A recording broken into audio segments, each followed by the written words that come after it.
Hollywood prostitute Divine Brown has written a book describing in lurid detail exactly what she did with Hugh Grant. The book sells for $25, but for $35, she'll show you.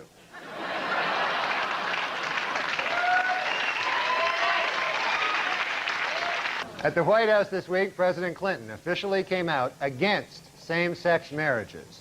What's more, the president said he is not too crazy about opposite-sex marriages either.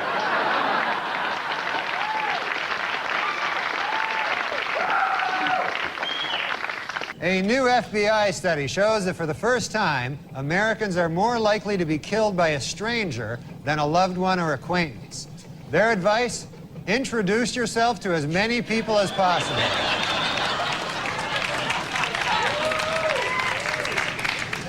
The American Academy of Pediatrics has released an updated list of unsafe baby products. Topping the list this year is the really, really, really, really high chair.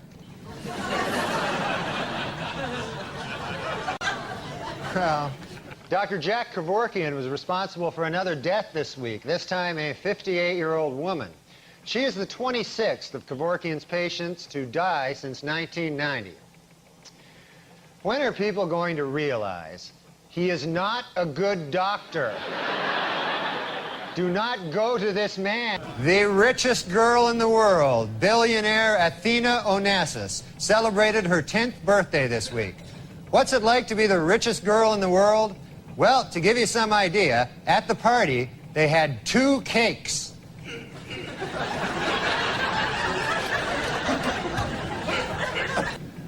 A new hangover-free vodka is on the market. Yeah, the ads claim that the 80-proof vodka is so pure, it's virtually headache-free. But before you run out and buy it, remember, it causes massive anal bleeding.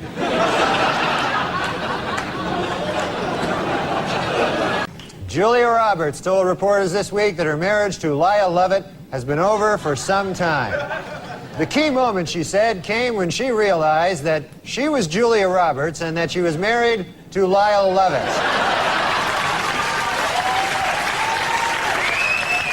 The results are in for 1995, and once again, Microsoft CEO Bill Gates is the richest man in America.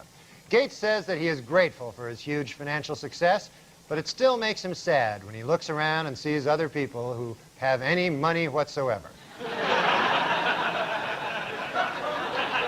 In a brilliant move during closing arguments, Simpson attorney Johnny Cochran put on the knit cap prosecutors say O.J. wore the night he committed the murders.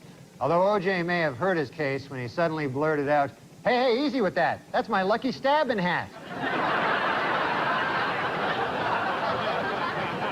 And in music news, #1 on the college charts this summer was Better Than Ezra. And at #2, Ezra.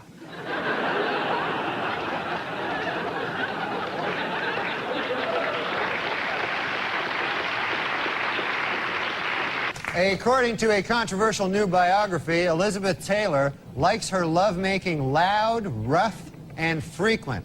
Coincidentally, that's also how she likes to eat.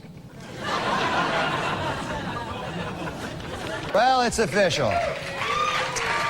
There you go. Michael Jordan is leaving baseball to return to basketball. It is unclear whether the media will now refer to him by his old basketball nickname, Air Jordan, or his more recent baseball nickname, Senior Crappy.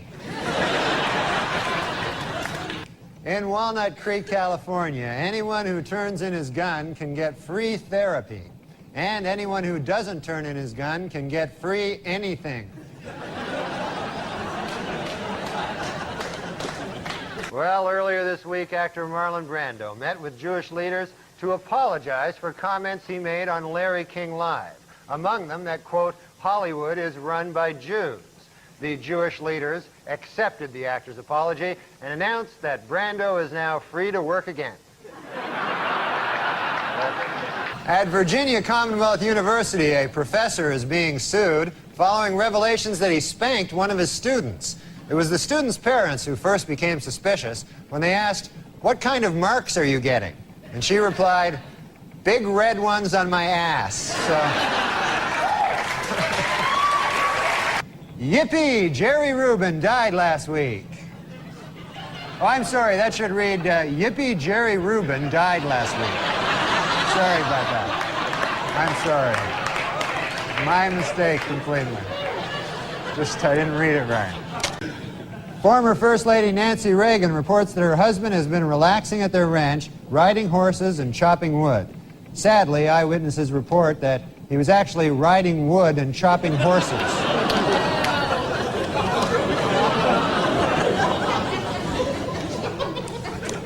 It was revealed this week that mass murderer Richard Speck, while serving a life term in prison, was videotaped with hormone-induced breasts, snorting cocaine, and having sex with a man. The film was apparently made with prison video equipment and a $300,000 grant from the National Endowment for the Arts. Dr. James Watts, a neurosurgeon who performed the first frontal lobotomy, died this week in Washington.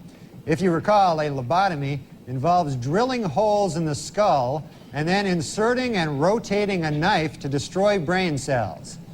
What a genius. He'll be missed.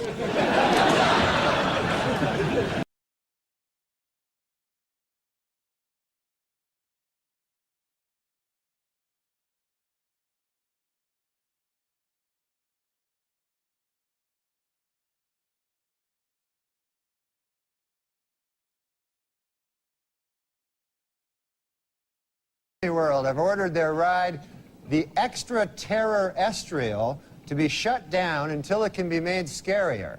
When the attraction reopens in 2 weeks, it will be exactly the same, but missing 6 bolts.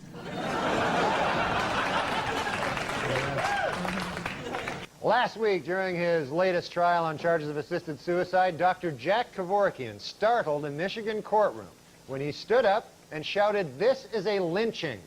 Everyone turned to look, and sure enough, he'd just lynched some old guy.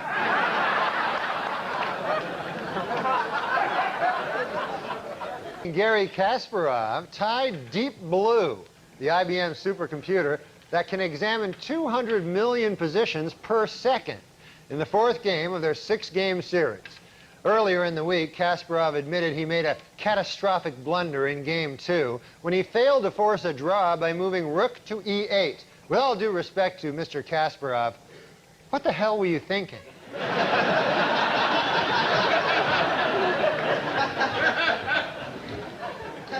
A French man who calls himself the Snake Man was arrested this week after climbing up the side of a Manhattan high-rise. Yep, he climbed right up the side of a high-rise, just like a snake.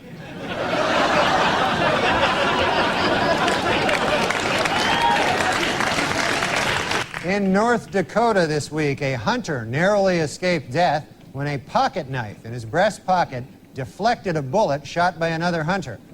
Man, you know we have too many weapons in this country when people are getting shot in the knife.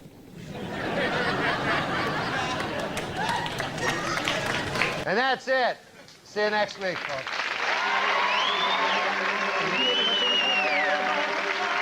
I don't know how everyone else felt here, but Norm was sick for quite a while, and he got sicker, and I didn't know, and I talked to so many people who I was sure knew. I thought maybe I'm the only one that doesn't know, and so many people, he didn't want anybody to know. I didn't know. I remembered when he went, everybody in the community we all thought we were the only one that didn't know, and we were so upset that we didn't get a chance to tell him what he meant to us. And then I very quickly realized he would not have tolerated that. He didn't want it. He didn't want any of us to tell him. He'd get gross. He'd get very unhappy. Treat him different or laugh at his jokes. I'm sick of these kind of characters. I think we should kill Hitler. Me and you, go suicide, kill him. Right. It's like he died 50 years ago, probably. Did he? I didn't even know he was sick. Did want to bring up Norm MacDonald first, if you don't mind, and your thoughts on somebody who I'm sure you've known for quite some time.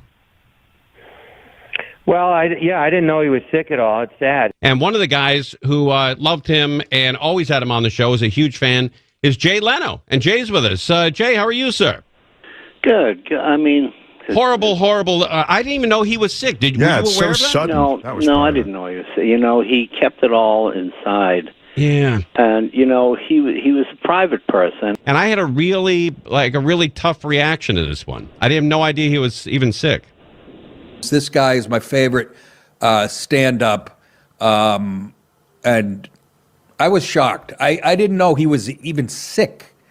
For obvious reasons, we lost Norm MacDonald this week, which was just, I had no idea that he was even sick. Did you know he was sick? No.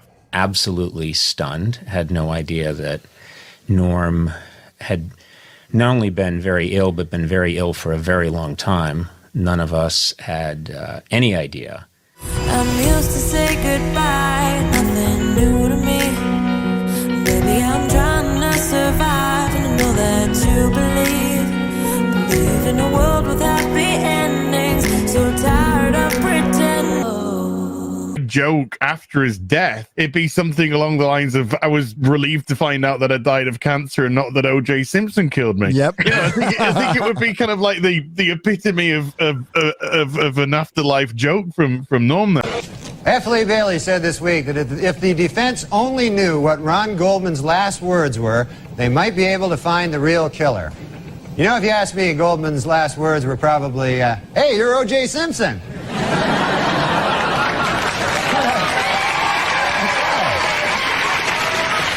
He's got a little Andy Kaufman in him, Norm. He likes to frustrate, titillate a little, but then periodically he'll say something like, I feel sorry for the homeless guy's dog, because the dog's thinking, this is the longest walk I've ever been on.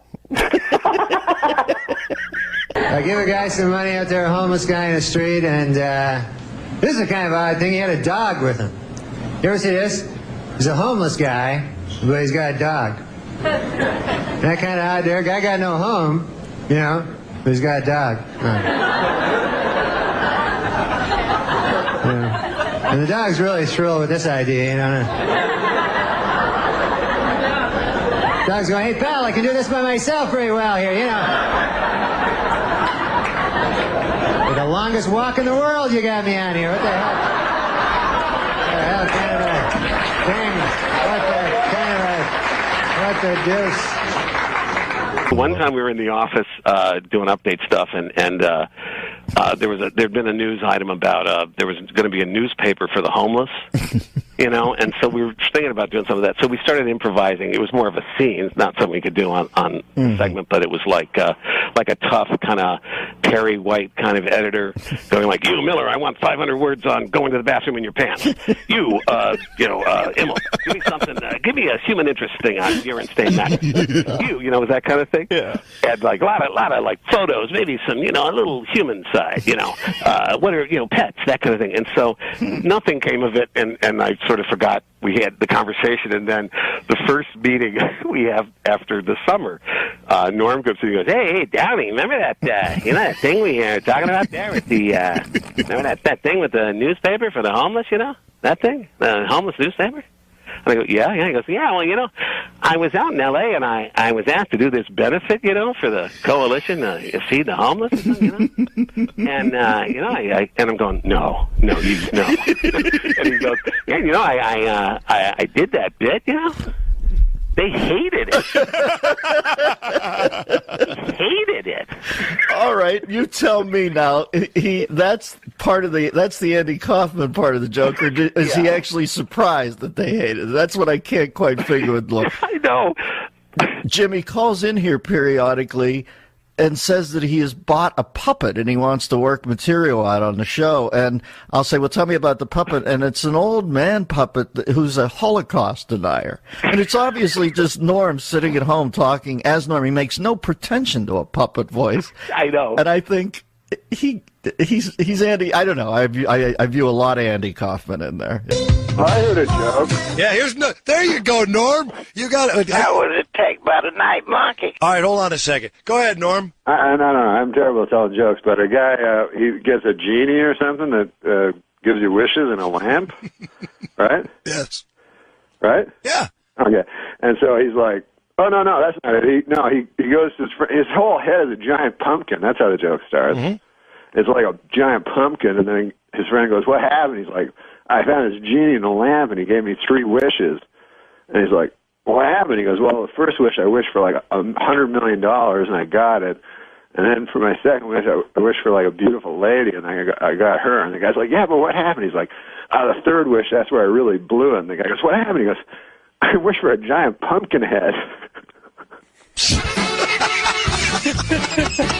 You guys got it. Really, put a CD out together. You know what I really hate? You know what I really hate? If you go anywhere with him, like for a couple of days, he does that on purpose. He'll tell jokes with no ending on purpose. I don't think you need one. Sometimes you can tell a joke like that. And then that happens. You don't need to have a joke. But you know, I would like to tell you the story of the 3 people who was carrying the biggest cannon in the world to Spain. It was 2 boys and 1 girl, and they had this big cannon. You know, it was 50 feet long, and they carried it over the mountains and under the valleys.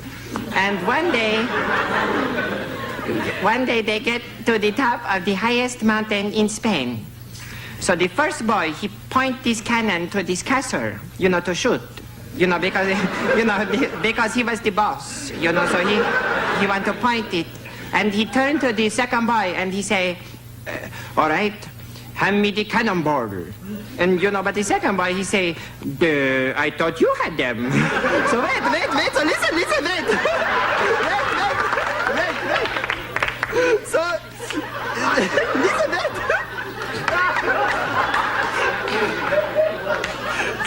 So they both turn to the girl, and she say, "Don't look at me."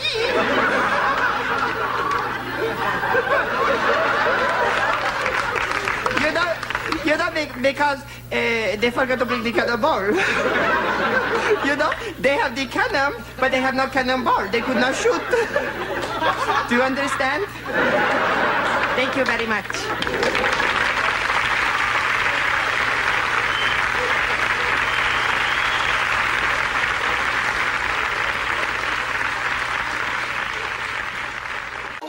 These broken pieces I hold in my hands don't have a chance to mend at all. Before they get thrown into chaos again, I try to pretend I'm whole enough to stand in this world so unsteady.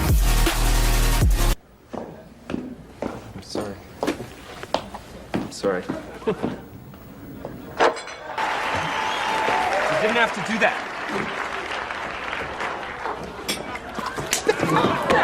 Cut it out! I don't know what that guy's talking about. I can't find around.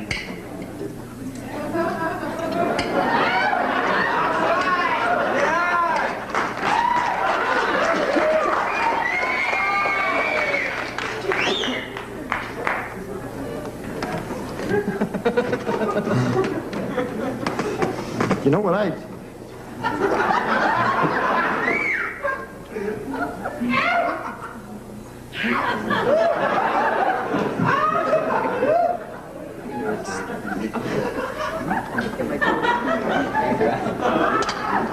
You okay? Something wrong, Carl? You okay, honey? I can't, you know, I think we're going to have to order some wine. Yeah, wine. Yeah, we have some. I can't, can I just,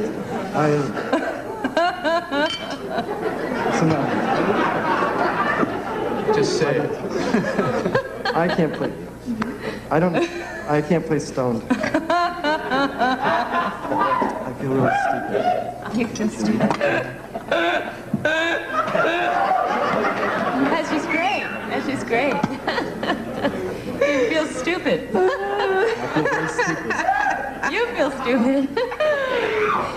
I feel Great. Oh, let's have some bread. Yeah. Yeah. What? I feel stupid. You feel stupid. I feel very stupid.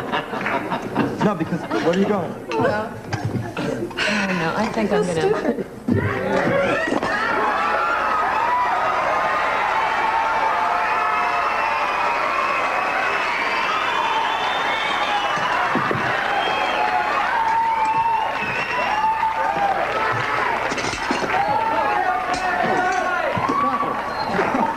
nothing. Hey, this is all in fun. It's all in fun. Come on. All right, all right. It's all in fun. What are you trying to do? This is all, It's all in fun. Come on. where are we now?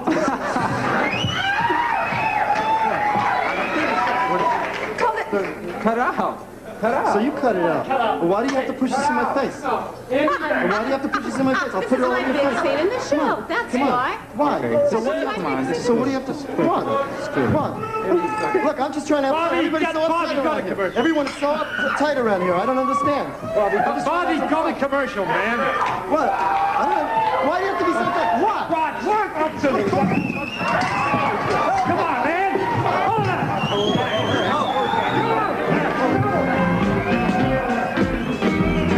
I make mistakes. I'm not it takes a big man to admit that he makes mistakes. I'll tell you that right now. A big man to admit that he makes mistakes. A small man would not admit that he makes.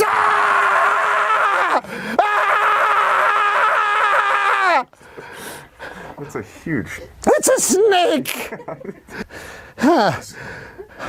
What can you tell us about this snake, man? Well, did I mention that he bites? Yes. Okay. Well, other than that, he can swim in the water, and he's a very good swimmer. He'll hold his breath for up to an hour. You don't say. He bites, huh? Wow. It's really big. Well, that's because this guy over here is albino. Albino. Everyone makes fun of him. Oh, look at that. him and Adam Egat seem to be kicking it off. All right, okay. Okay, right. Well, Okay. we really have to be talking to Simon Hedberg, you know. It's been quite a terrifying surprise. There we go. Yeah, thank you very much. Thank you very much. Oh my God. Oh boy. I wish those animals never existed. It was way cooler than those dogs. Yeah. Do you know, if it wasn't for those animals, we'd all be living in a garden. I'll tell you, that's the last time we have any animal handlers on this show. I thought it was pretty cool. It was pretty cool. With that, no, I'm sorry. Well, I'll tell you, I don't know why I'm saying all this. We'll be back after the break with the great Simon Hedberg. Ow! Ow! My leg! You all right? What the fuck, man? The snake's out. The snake, Michelle, come get the snake. Norm? Grab the snake. Norm, you all right? Grab the snake. My calf is all purple, and I have 2 red puncture marks on it. Yeah, it's probably from where the snake bit you. That's probably from where the snake bit me? Yeah. Duh. Duh. Hey, Adam. Yeah. You remember earlier when you said that's probably from where the snake bit me? Duh. You have about 9 minutes and 15 seconds. Oh, God. Well, hold on. It's important. It says here it's important to remain calm, and you need to get your heart rate down. Let's check your pulse. So you're telling me that I have 9 minutes to live because snake venom is coursing through my heart. And at the same time, you're telling me this would be a good time to remain calm. Yeah. Duh. At least I gotta suck out the venom. Okay, let's do it. All right, give me your calf. It's right on the calf there. All right. Oh, thanks, Adam. Yeah. Oh, yeah, you suck that venom out. That's nice. Suck it out good. Oh, yeah, that's nice. Oh, yeah, you fucking like that, huh? You like sucking that fucking pre-venom? Huh? No. Huh? No, I don't like it at all. No, I'm trying to help you out. No, I understand that, but I mean, I meant to say thank you. Oh, Okay. Yeah, fucking suck that venom. Yeah, you fucking suck that fucking venom. Yeah, you want to spit it out? You got a fucking mouth load of it. I'll fucking shoot it out of your face, you fucking cunt. You fucking whore. Ah! Oh, thanks, dude. I didn't get any of that in my mouth. Yeah, no problem, man. We'll be back with Simon Hedberg. You fucking sit down.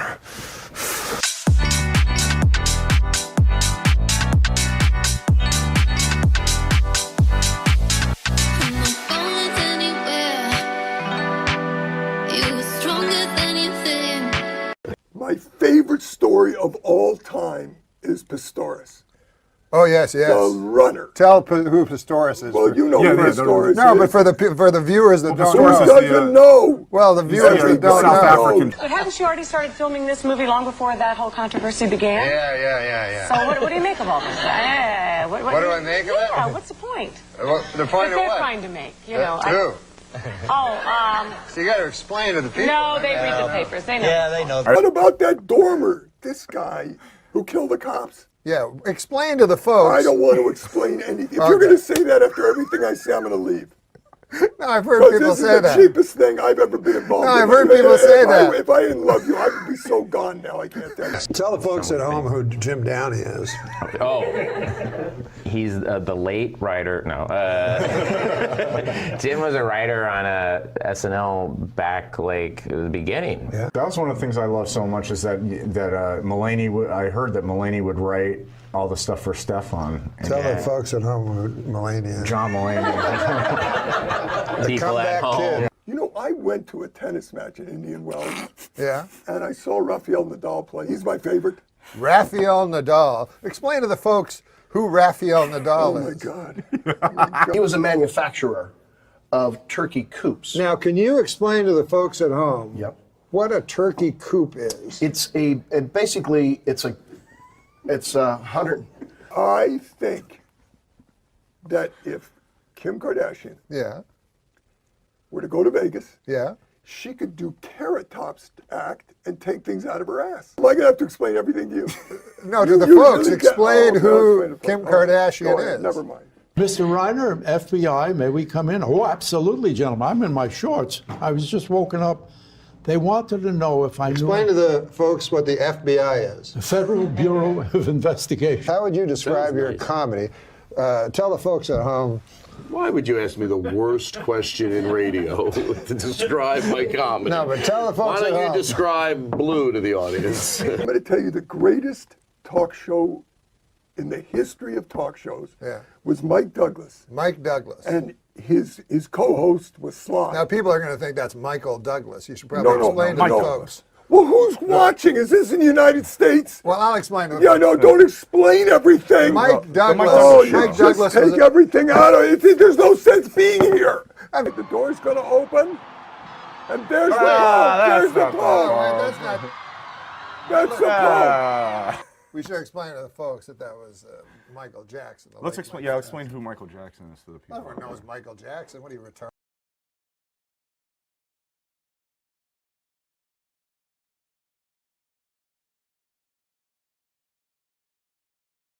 Have you met Norm MacDonald before? I got to work with Norm, and I guess I mean I hope he doesn't mind if I tell him because this is a very endearing. Oh, Last Comic Standing. No, I did. Right? I did That the was season before. Okay. But I got to work with him 1 week, and we. What did you do? Oh man, I watched every single set he did, and it was so cool. And we actually got. You know what? I already got into the story, so I got to tell it. Yeah, let's hear it. Yeah, that's fine. He wanted to get high. Yeah. And so I was like, okay, I don't really get high before shows, but afterwards, cool. And Sure. he's like, no, now. Well, when Norm MacDonald says now, right?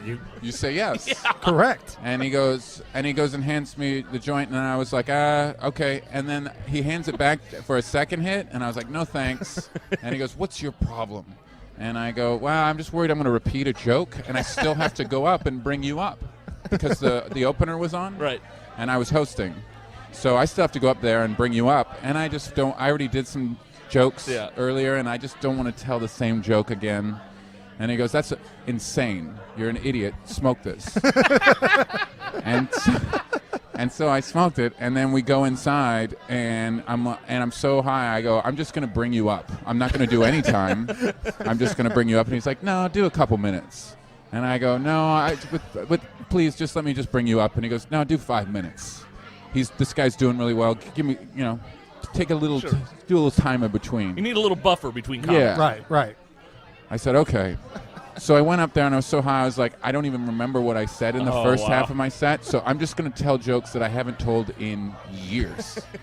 And when I told a joke, So you told the audience, you let the audience in on the fact that you had been. no, the audience didn't know. They didn't So I would just tell. Okay. Oh, so you just said that to yourself. I'm just going to do jokes I haven't done in 5 years. Yes, and I walked on stage and I would tell a joke, and then I would watch the audience, and if they laughed, I would relax and go, okay, that one down.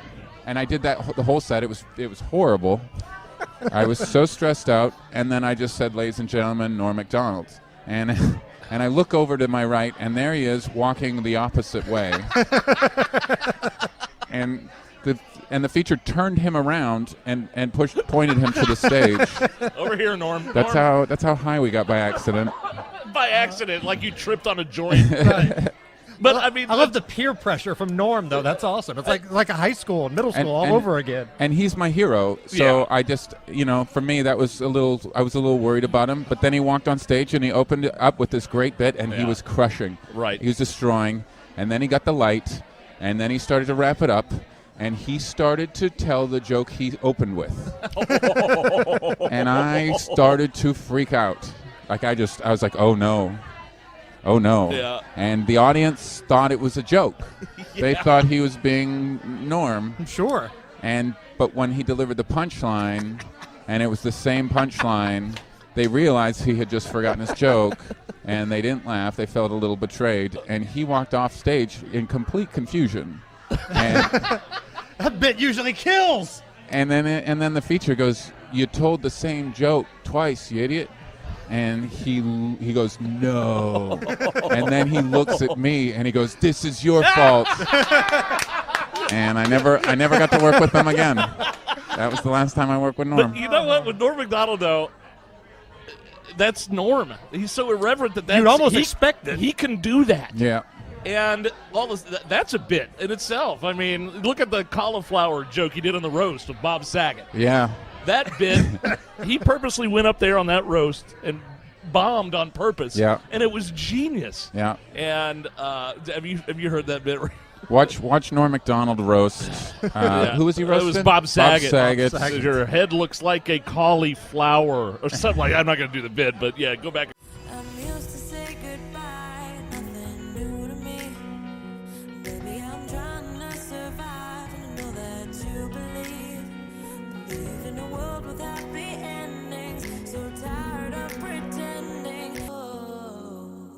Oh, why not? Smells like a fucking pot dispensary in here. Oh, Norm, let's stay on track here.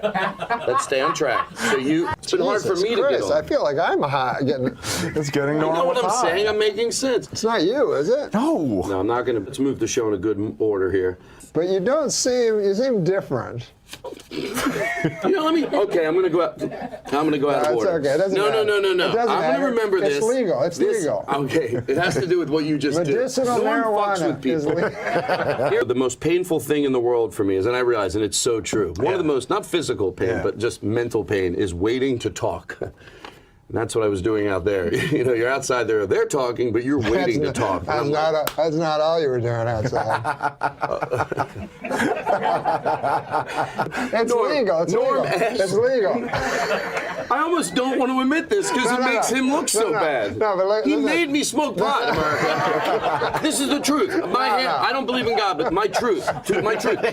Outside, he goes, "Come on, you'll smoke. I'm like, if you want me to smoke, I'll smoke. I didn't plan on it because I get chat. People that smoke pot more than you think, you're always fighting with them. When you go, "I only smoke pot 4 times a week," you're just saying it casually. They're like, "You smoke more than that." Like, relax. What are you afraid? I'm not admitting I'm like you. 4 times a week seems like a lot. Does it really? A little. Look into my eyes. I'm serious. I'm very serious. No, I don't know who Bill Boggs is. The name sounds familiar.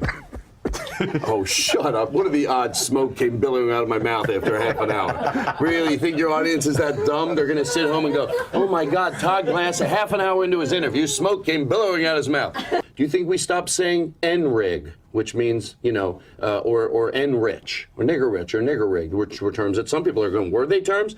Because, well, it's a fine. Or do you think we just shouldn't use people? Or what they say when you, stop with that joint there, you're... getting spit on it. So, no, hold on a second. Huh? So most people would say that we stopped those things because it was egregious. Yes. I know what I'm saying. I know. And so you have to say... I was trying to give you another example. My friend, he would get stoned and he'd go, I thought of all these ideas and everything, but I never write them down. So he goes, I'm going to write them down. I'm going to have a little notebook and write down whatever I think is funny, And so he said he woke up one day after getting really stoned, and on his pad he had written, "That's really funny." Earlier today, the biggest auction ever of Beatles memorabilia took place in Tokyo.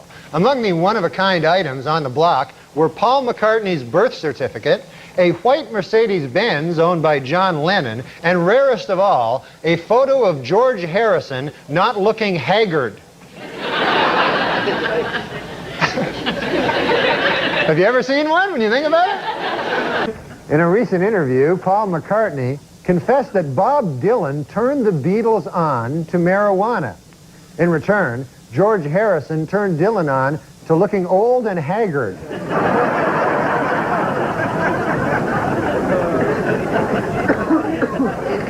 I've never seen a picture of George Harrison not haggard. He's somewhere, he's be-haggard. He's like beleaguered and haggard. Like he's haggard with a beleaguered Be-haggard? thought. Yeah.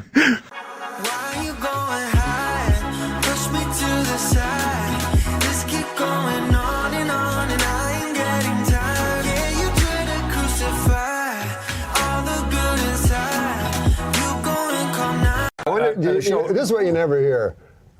He made love to me in the ass.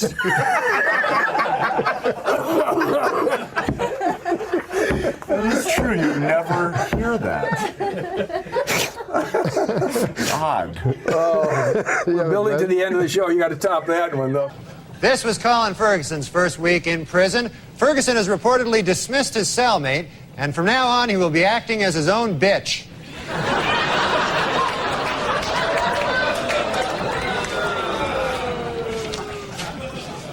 In Carlsbad, Texas, a tanker truck crashed into a prison bus, injuring 16 inmates. Doctors say it will be at least 2 weeks before the men are up and around and raping each other again.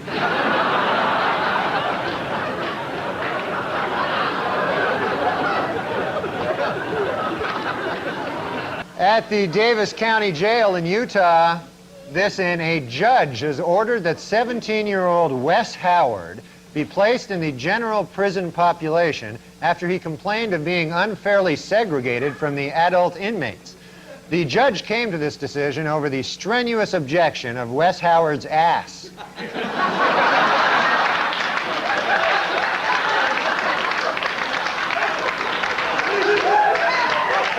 Across the nation this Monday, banks and government offices will be closed in observance of Martin Luther King's birthday. Meanwhile, at the Riverbend Maximum Security Prison in Nashville, Dr. King's assassin, James Earl Ray, will spend the day being raped continuously.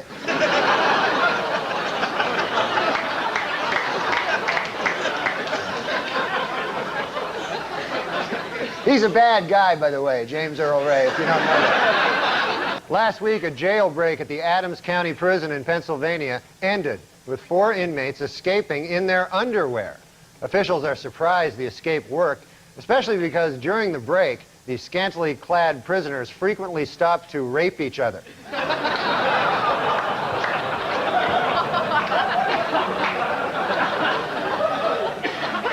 It was revealed this week that mass murderer Richard Speck, while serving a life term in prison, was videotaped with hormone-induced breasts, snorting cocaine, and having sex with a man. The film was apparently made with prison video equipment and a $300,000 grant from the National Endowment for the Arts.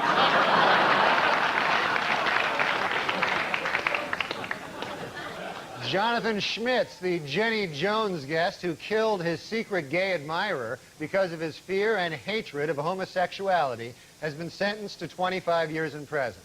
Well, I guess that plan backfired, huh?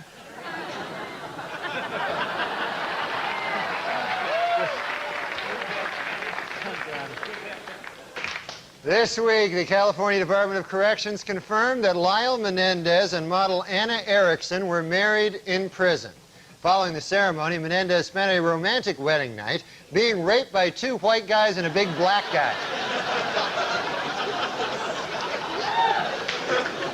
In South Dakota, inmates at the state penitentiary say that a new policy which allows officials to read their mail is an example of the routine violations of individual rights in prison.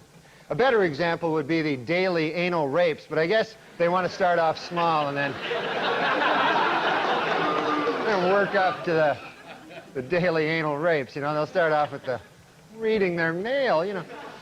And in Oklahoma, prison officials are considering an interactive video system for parole board hearings, which would eliminate the need for inmates to travel to hearings from prison. Inmates say they will go along with the video idea, but they will not rule out raping the camera guy. In New Zealand, a convicted swindler who weighs 670 pounds has been sentenced to house arrest because he is too big for prison. According to prison officials, it took 4 inmates just to rape him.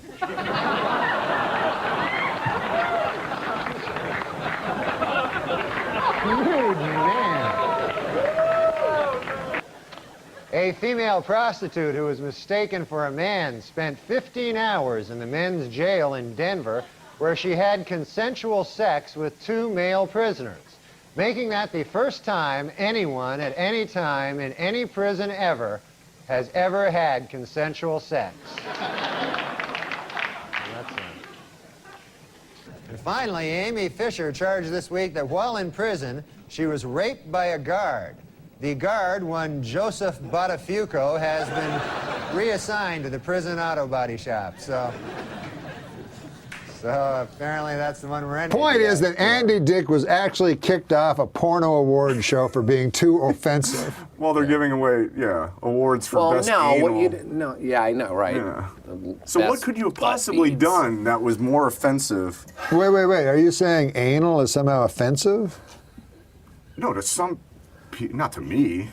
I know, no I kidding. think I was being drunk and disorderly. One thing I do realize about gay guys is one of them gets gypped, and there's 2 gay guys. That's for goddamn sure. One of those guys is having a grand old time, The other guy, man, he got the run into the thing. I don't know how they figure it out, man, but one guy gets to use his cock. It's a huge advantage in a relationship. You get to use your cock. One guy says, hey, I'll tell you what, man, I'll use my cock. How about you use the inside of your ass?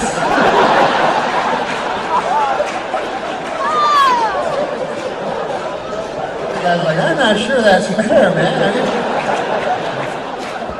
Are you sure this will be as fun for each of us here?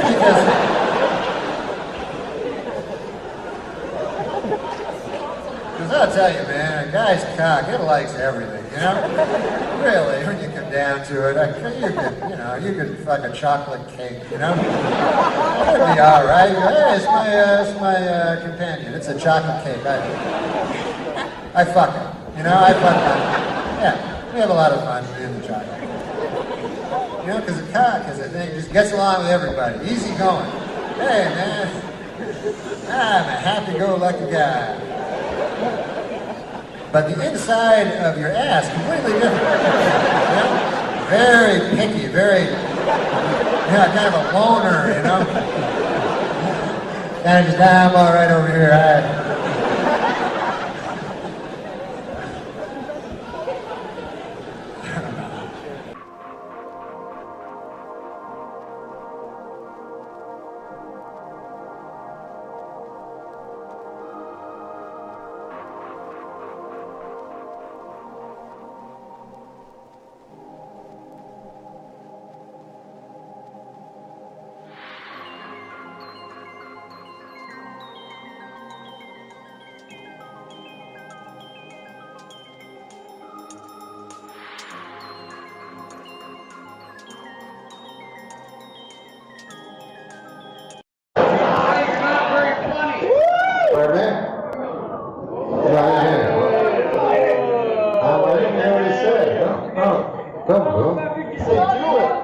What is going on?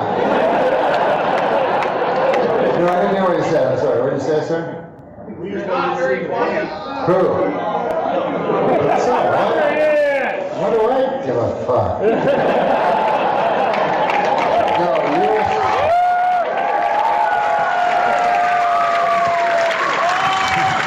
No, you're saying I'm not very funny. Right? You got my money. That's okay. How much money? How much money I got that's yours?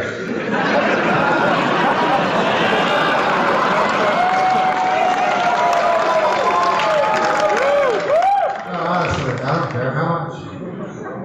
Well, a couple bucks. Are you alone or you just by yourself? When I'm with someone. one. so- PM. He's not alone, unfortunately.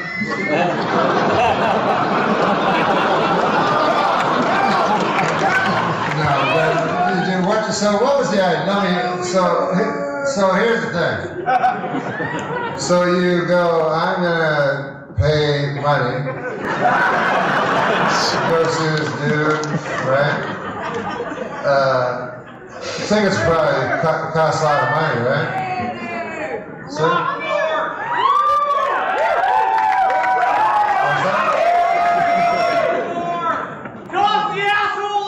No, that would be an awful thing. That would be an awful thing. That would be a terrible thing to do. No, I just want them to understand what exactly happened. So,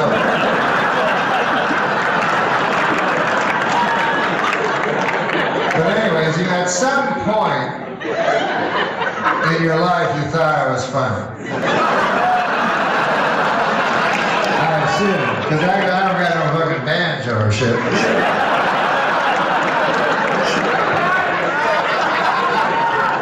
So at some point in your life, you thought I was funny, right? Weekend update, baby. Weekend update. That's nice, thank you. So then, have you ever seen me do anything since Weekend Update?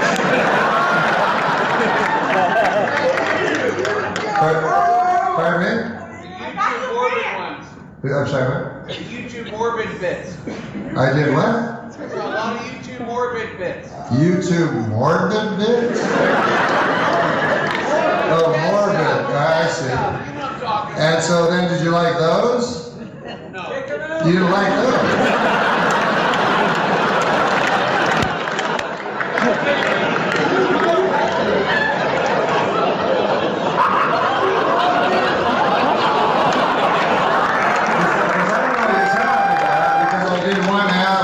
Specifically about death. Is that what you mean?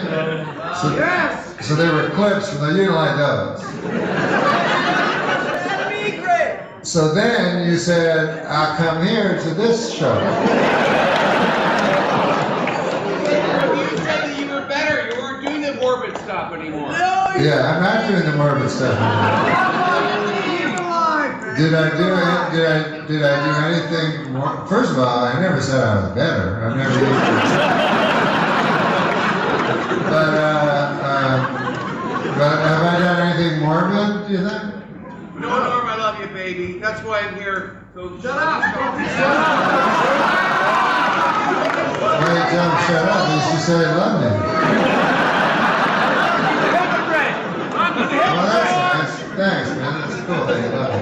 Because it's cool to love someone even if you don't think they're fine. You know, you should love someone even if even if they disappoint you.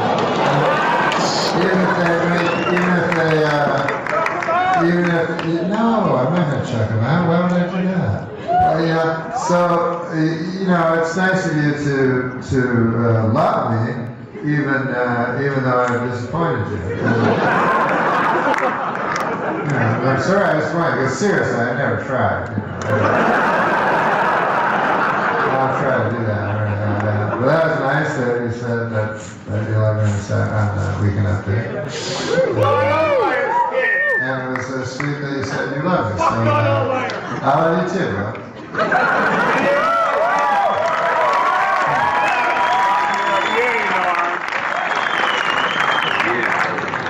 Oh, man, live. We got through that all right.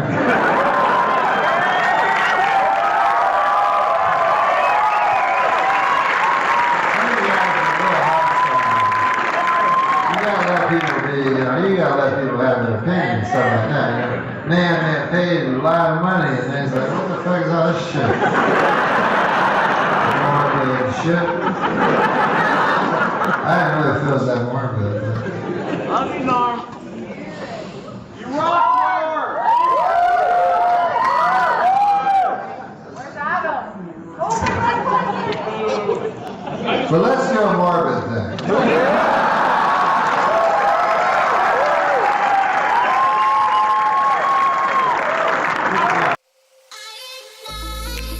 It's not a lie.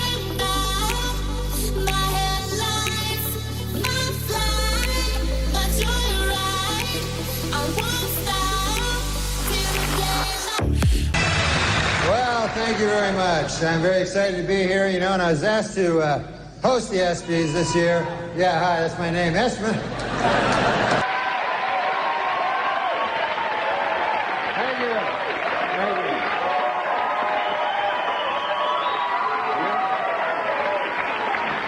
Thank you very much. You're very kind. You know, in the, what's that? Oh, yeah, no. No, you're absolutely right. That is my name. What's that? Guy yells my name for no reason.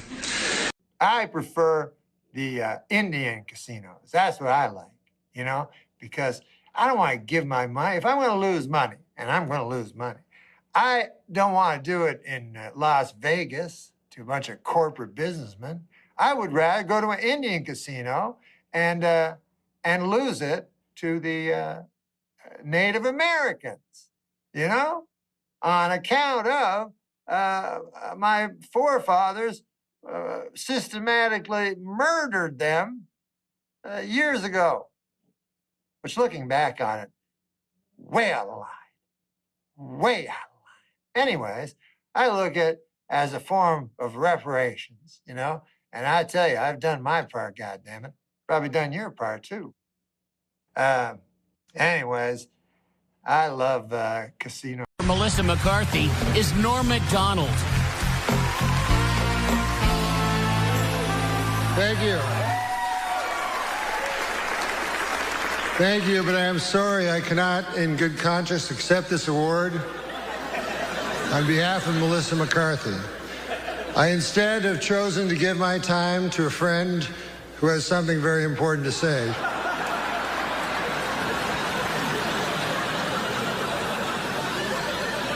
My name is Johnny Two Feathers. While you enjoy tonight's show, I want you to think about something. The spot where you're sitting, every square foot of ground in this country was stolen from my ancestors. And after you stole it, you murdered them. So you'll forgive us if we do not laugh along. There is nothing funny about the extermination of a people. The theater stinks of blood. That's all I have to say. Oh. Johnny Two Feathers, everybody. Johnny Two Feathers. Give him a wave, Johnny. Johnny, you don't want to wave? All right. Well, Johnny Two Feathers, everybody.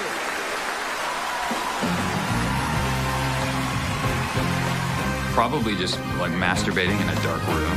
Angry over the Atlanta Braves and Cleveland Indians' use of Indian caricatures as logos, Native Americans showed up at the World Series tonight. They chanted for hours to protest Indian stereotypes, though it didn't help their cause any when it started to rain.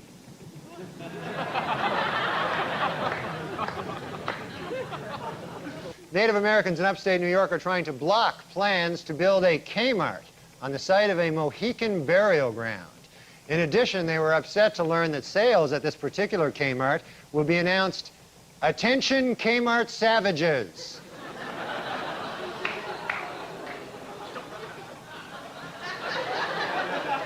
In Michigan, state historical commission officials say they will not interfere with the building of a new major sports stadium, even if construction unearths historical artifacts. However, state Indian Affairs officials say that if relics from a Native American tribe are found, they would like to have the land set aside and designated as a sacred tribal burial ground / giant casino. In Wisconsin, students at Menominee High School are desperately fighting efforts by the politically correct to change their team nickname the Indians. Already, opponents of the name have rejected the students' first compromise, the Drunken Indians. They feel that's almost worse in a way, you know? In Bridgeport, Connecticut, the Staticoti Indian tribe is seeking recognition by the Bureau of Indian Affairs in order to open either a manufacturing company or a casino. I wonder which one they'll choose. Manufacturing company or the casino. In Norwich, Connecticut, a local museum has made a long overdue effort at racial reconciliation by returning 21 ancient tribal artifacts to the Mohegan Indians. But as for everything else in the country, we'll be keeping that. Yeah. It's good news, really. We don't have to give any of it back.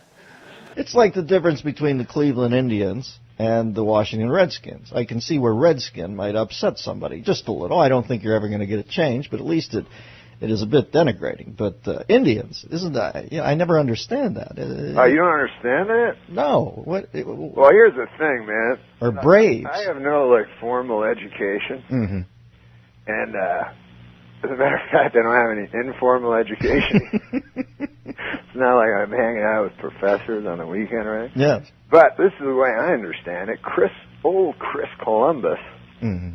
he sailed over here, Right. and then he got here, and he thought it was India.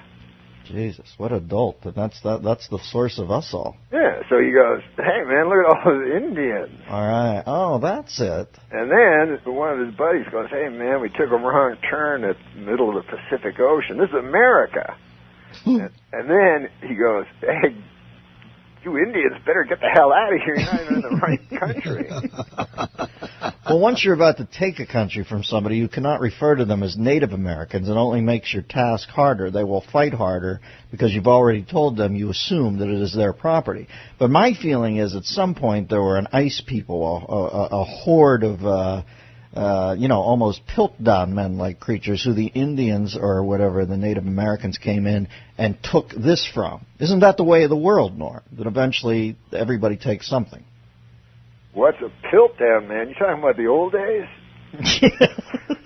I'm sorry to throw you off the scent of the conversation. I'm talking about in Paleolithic times. I assume that the Native Americans were not native here either, but came down and took this from somebody else. That's just the way of the world. Yeah, everybody takes everything. Listen, Mother Nature is a brutal bitch. Mm-hmm. A red-clawed, paint the picture. Machine that eats and shrieking harridan. Yeah.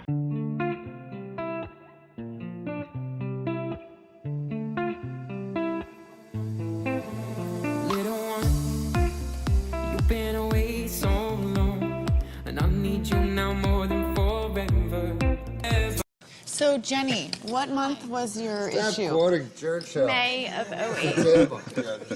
Who was on the cover? Do you remember? It was a Russian girl. Uh-oh. And my nickname's Genocide, so I think that was kind of funny. What? What? What do you mean? Is Genocide giving her comedy fucking advice? Why is that? It's funny because there was a genocide. In Russia? Only about 70 years ago. Against the Russian people. Who still lives? But me. That's not a You genocide. first. Check her back. No, it was it wasn't a complete genocide. What do you mean? No, it was. Well, Stalin was a mass murderer. Only Jewish people seem to get really offended by my nickname. There are fives in a case. Dave's getting bored. Right, Well, because they're the only ones that live. Well, the only through true genocide was the. Well, I don't wanna say another What one about this the way, American Sam. Indians? That was a true genocide. Wow. What? The American Indians was a true genocide. No, that was for land. No, that was justified. That was for land. We were taking their property. No, It doesn't matter. What does it matter what the motive No, is? the genocide. Yeah, the motive is to just hatred of a race to exterminate them It was without a just- it was political or economic justifiable agenda. Well, we did with the Well, it's not justifiable. No, well, who's saying it's justified? I said it's well. Let's Just we got America. I'm just wondering how it's justified. One counterpoint. You've never heard the legal term justifiable genocide? Hitler was out of his mind at the time. Clearly insane. If there was one thing that you would change about Adam Egget, what would it be? Oh, where do I start? This guy says your face looks like a cunt. I can't even change that. It's not the first time I've heard that. But, I mean... You know what I don't like is when they make those dirty drinks. Dirty Sanchez? Dirty Sanchez. That's what you drink. What dirty drinks? No, they say like pink pussy, huh? like the pink pussy. You don't have to be dirty, but the guy is realize there's a TV camera aimed at him. This is like your little brother. God damn, man. You have such control. And this morning, Adam Egat. Oh, is that your name? Fucking change it. The latest Adam Archie, Egat telling a joke. the latest Archie comic shows gay character Kevin kissing his boyfriend Devin. Another barrier will be broken next month when, in a dream sequence, Jughead will be show fisting Betty Crocker. God damn, you're illiterate. It's a show fit. No. Oh, you're right. Will be shown. Yeah, Will be they shown. forgot to write the end there. Why is it so different to find pornography about people in stable monogamous relationships? Why is it so what? Different? Different? Difficult. Damn. Start all over. The joke still works. Oh my God. Michelle Obama has booked a cameo on the ABC show Nashville. Start again. Start again. All right. Kids today, I mean. You can't spell ABC. Wow. Michelle Obama has booked a cameo on the ABC show Nashville. With this and her appearance on iCarly, I think Michelle is ready to start appearing in films. May I suggest my favorite film series, Black Ass Fuckers? It's actually... Adam Eager told me something I didn't know. He said you worked with Red Fox on a variety. Yeah, I heard that. I'm dying to I hear. produced Red Fox variety. You told me he just worked on it. Worked on it? Well, that's, I mean, according to your What do you Wikipedia think I was, page. a stagehand, you douchebag? Worked on it. Not the Did you first time I've been do called your douchebag notes? today. Lose the douchebag. He's talking about me. Well, we don't know if he's talking He's about clearly talking about me. you. He is talking about you. What's the deal with that fucking douchebag? Plus some douchebag, I don't know who he was, but I'd like to punch him right in the fucking face.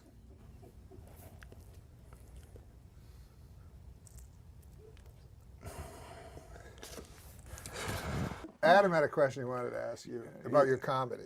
Yeah, I've been chomping at the bits to ask this one. I've been thinking about it all week. Norm told me to come up with some questions for you, and I've just been dying to know, where do you get your ideas from?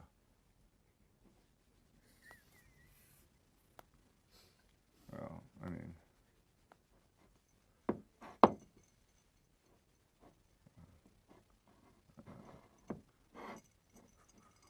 Nora Ephron walked off the show. Yeah. Right, and so did Sinead O'Connor, I think, right? I was there for that one, too. You were there for Sinead O'Connor? Yeah. It was Nora Dunn, by the way. Oh, no, I meant when Dice did it, Sinead... Yeah, Was that the same No, that show? wasn't the same show. No, she said she didn't want to do it because Dice was performing, so they had to get a different musical guest. This guy, hired this guy to ruin all the interviews? No, so how about this? Sometimes I'm beginning to worry about my short-term memory loss. That was the... Oh. Sometimes I'm beginning to worry about my short-term memory loss. Sometimes I'm beginning to worry about my short-term memory loss. That was it. I thought he was talking about his first Twitter name. I was like, that's a really long Twitter name. Real Ed McMahon over here, huh? Ed McBoy. What was your joke? You had one joke? No, it was so ridiculous. It was stupid. What was it? Oh God, man! It was something like, "Don't take a shot from a girl at a bar because it looks ridiculous. It's never good. I think the punchline was, is this a Care Bear cum shot or something? It was really ridiculous. I don't remember it. It was so long ago, but that was the gist of it, and that's why I don't do stand-up anymore. He can't even tell his own joke. I mean, I'm not a good, you know. Anything. Yeah, clearly.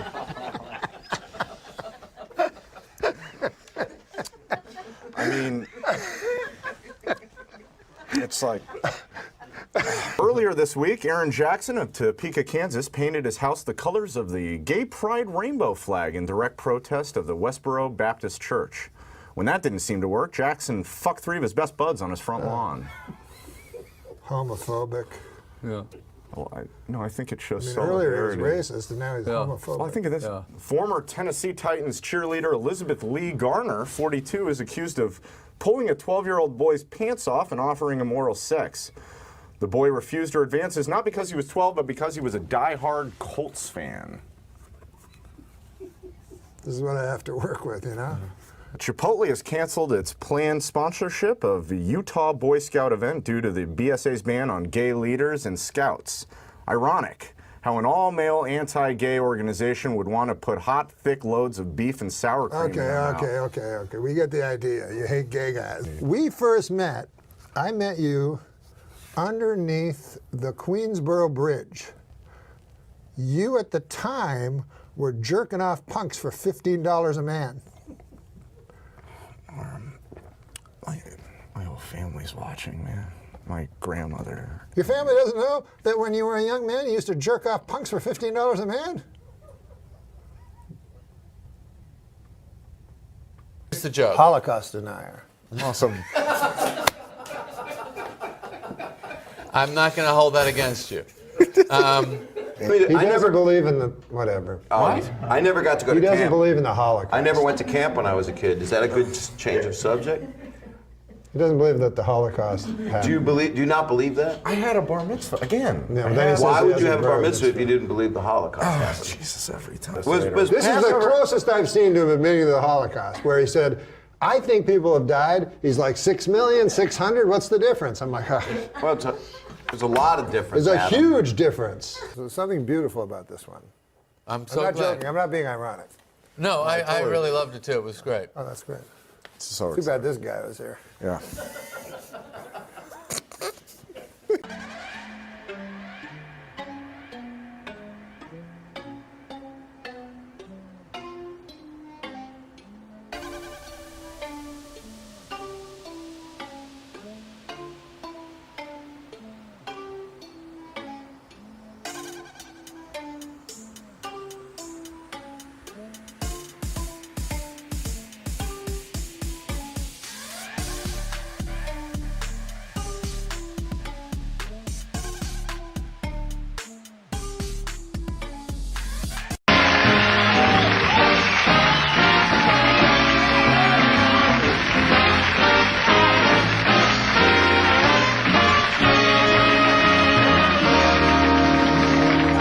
Have a seat there, Rashamba.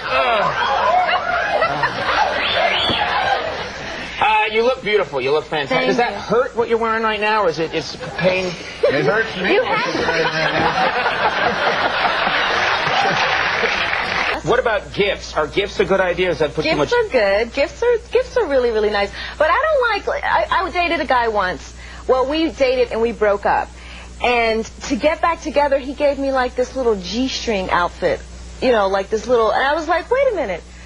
That's for you. That's not for me. So stuff like that is not good. Another guy gave me a keychain. I was going to bring it out, but I couldn't get it off of my keys, so I left it in the backstage. But he gave me a keychain. Why didn't you bring out the G-string?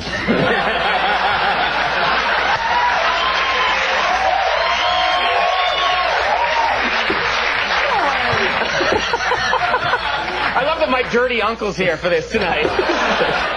I tell you what you gotta do. You gotta bring out that G-string. You're writing a book. Yes. How to be a model. Yes.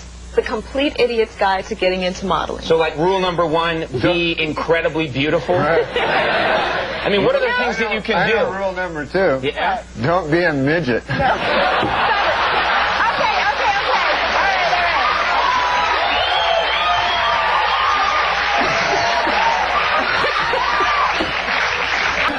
No, I like guys who appeal to like the little, you know. Wait a minute! Why are you looking at yourself while she's here? Because I'm deathly pale. Look, see? You look good. I look like Nosferatu. I love that you're sitting next to Rashamba, who's wearing that, and you're going, I have one question. What is this fascination that guys have with prostitutes? That's all I want to know. Gee, let's think about that. I'll tell you what the fascination is. Go, Norm, go. Instead of going out and spending money on a keychain and a G-string, you spend money on sex. Okay, I'm sorry. I forgot. Anyway.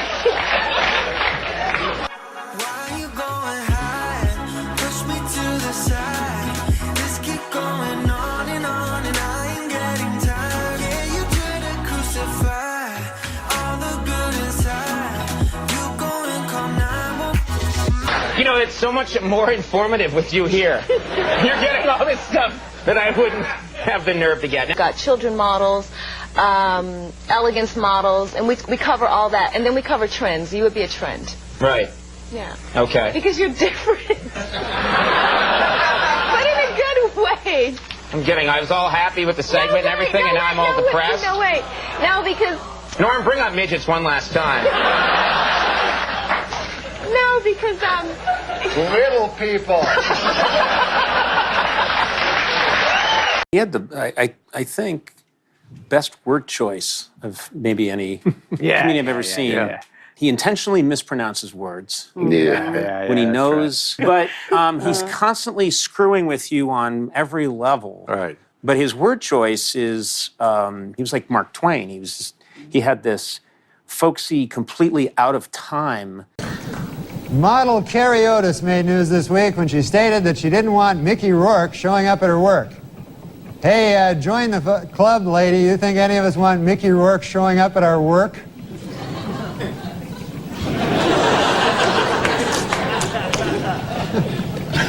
According to a poll taken last week, if the presidential elections were held tomorrow, the guy in the funny mask would win.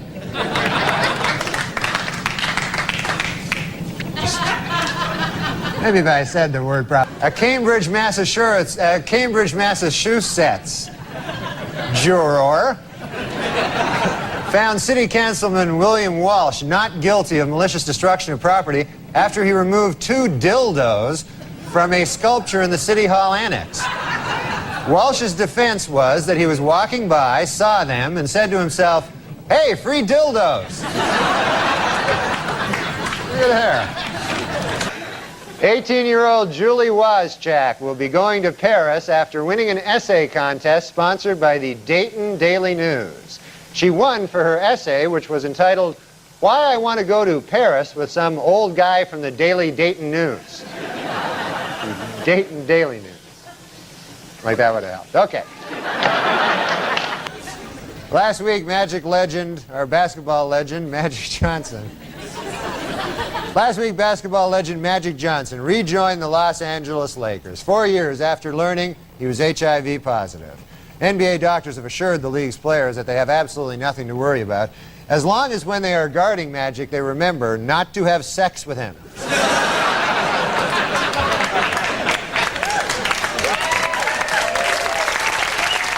A new development in the O.J. Simpson civil trial this week. According to sworn testimony, Nicole Brown Simpson had told her therapist that she was afraid of getting beaten by O.J. Simpson. Asked why he didn't report this earlier, the therapist said, "I was afraid of getting beaten by O.J. Simpson." I said getting beaten, and that may have hurt a little. A French government survey finds that Disneyland Paris is the most popular tourist attraction in the country. And the most popular ride? Women who don't shave their armpits of the Caribbean.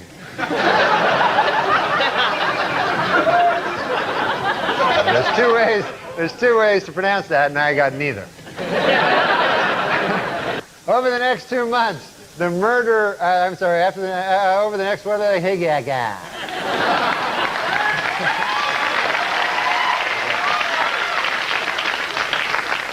Over the next 2 months, the number of Border Patrol agents in Tucson, Arizona will double to 49. Meanwhile, the number of illegal aliens sneaking into the country will hold steady at 100 million billion. And finally, sources report that Michael Jackson's baby is due February 27th, and it's going to be named Michael Jackson Jr. Michael plans to be with the mother during the delivery. In his words, to make up for not being there for the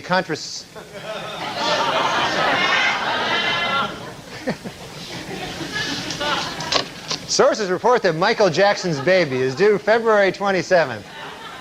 It's conception. The last word was conception, so. Just hours after, works both ways. Just hours after President Clinton again pledged to clean up the Democratic Party's fundraising operation, the White House announced he will attend a $1 million fundraiser next week. However, spokesman Mike McCurry stressed that at this event, quote, donations from Indonesia or other foreign countries will not be accepted. unless they are left in a brown paper bag under the sink in the men's room. Unquote. Weekend Update's 1997 survey of the most dangerous jobs in America is out today. The biggest change, last year's #1 West Coast rap star. You know, it'd probably be better if I was over on this camera. Okay, well, now that I'm over on this camera, it'd probably be better if you put the cards over here.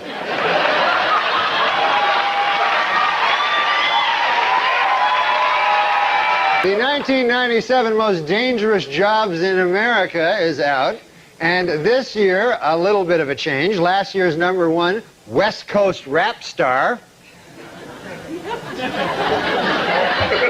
has been knocked out of the top spot by the new Most Dangerous Job in America, East Coast rap star. Imagine if it had all gone well. Last week in Kansas City, two people. Oh, drats.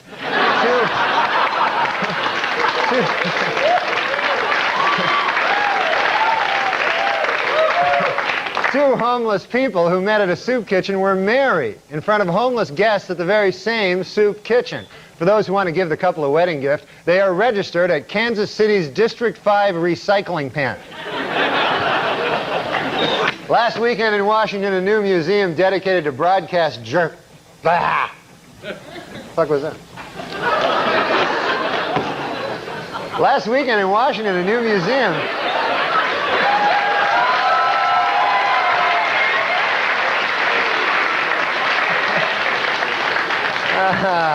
My farewell performance. Last weekend, with the resignation of 2 police officers in Vergennes, Vermont, the city's 2,500 residents are now left with only 1 policeman. Note to self, if I get fired for cursing on the air last week, drive up to Vergennes, Vermont, hypnotize the remaining policeman, and loot town. Yeah, that's it.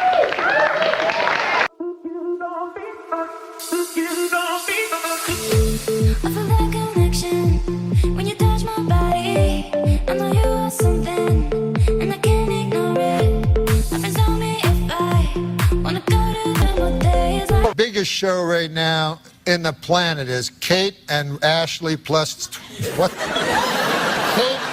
John and Kate. Spit all over me.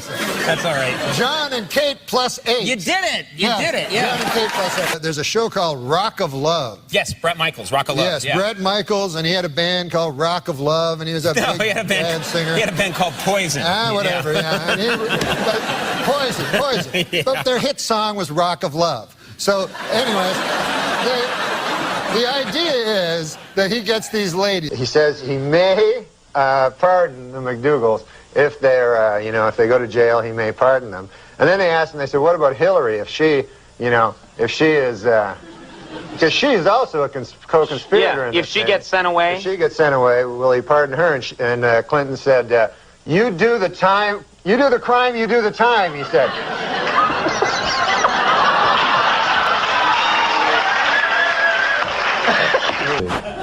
That'd be great. Next time you're on the show, just... On our show, studies show that people don't watch the show, period. Space Jam. You know about this movie? Yeah. Sure, it's Space Jam. Everybody would know it. You know, I know about it. Space Jam is, Michael... #1, $30 million, and I saw the movie, it's pretty good. Michael Jackson's actually a very good actor, Yeah.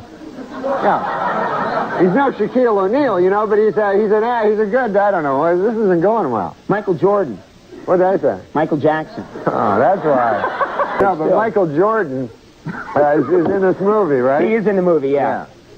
And he made $30 million for it, and apparently he did the movie because apparently there was some money in the world he didn't have, so he had to. Did I say Michael Jordan? You said Michael Jordan that time. Yeah, you did good that time. Okay, that's any other topicals you want to zing out there before we move along? No, it's not going very well. Do you hear my We're only 3 months in. Do you hear my Wake Up Maggie? You know Maggie May? Yeah.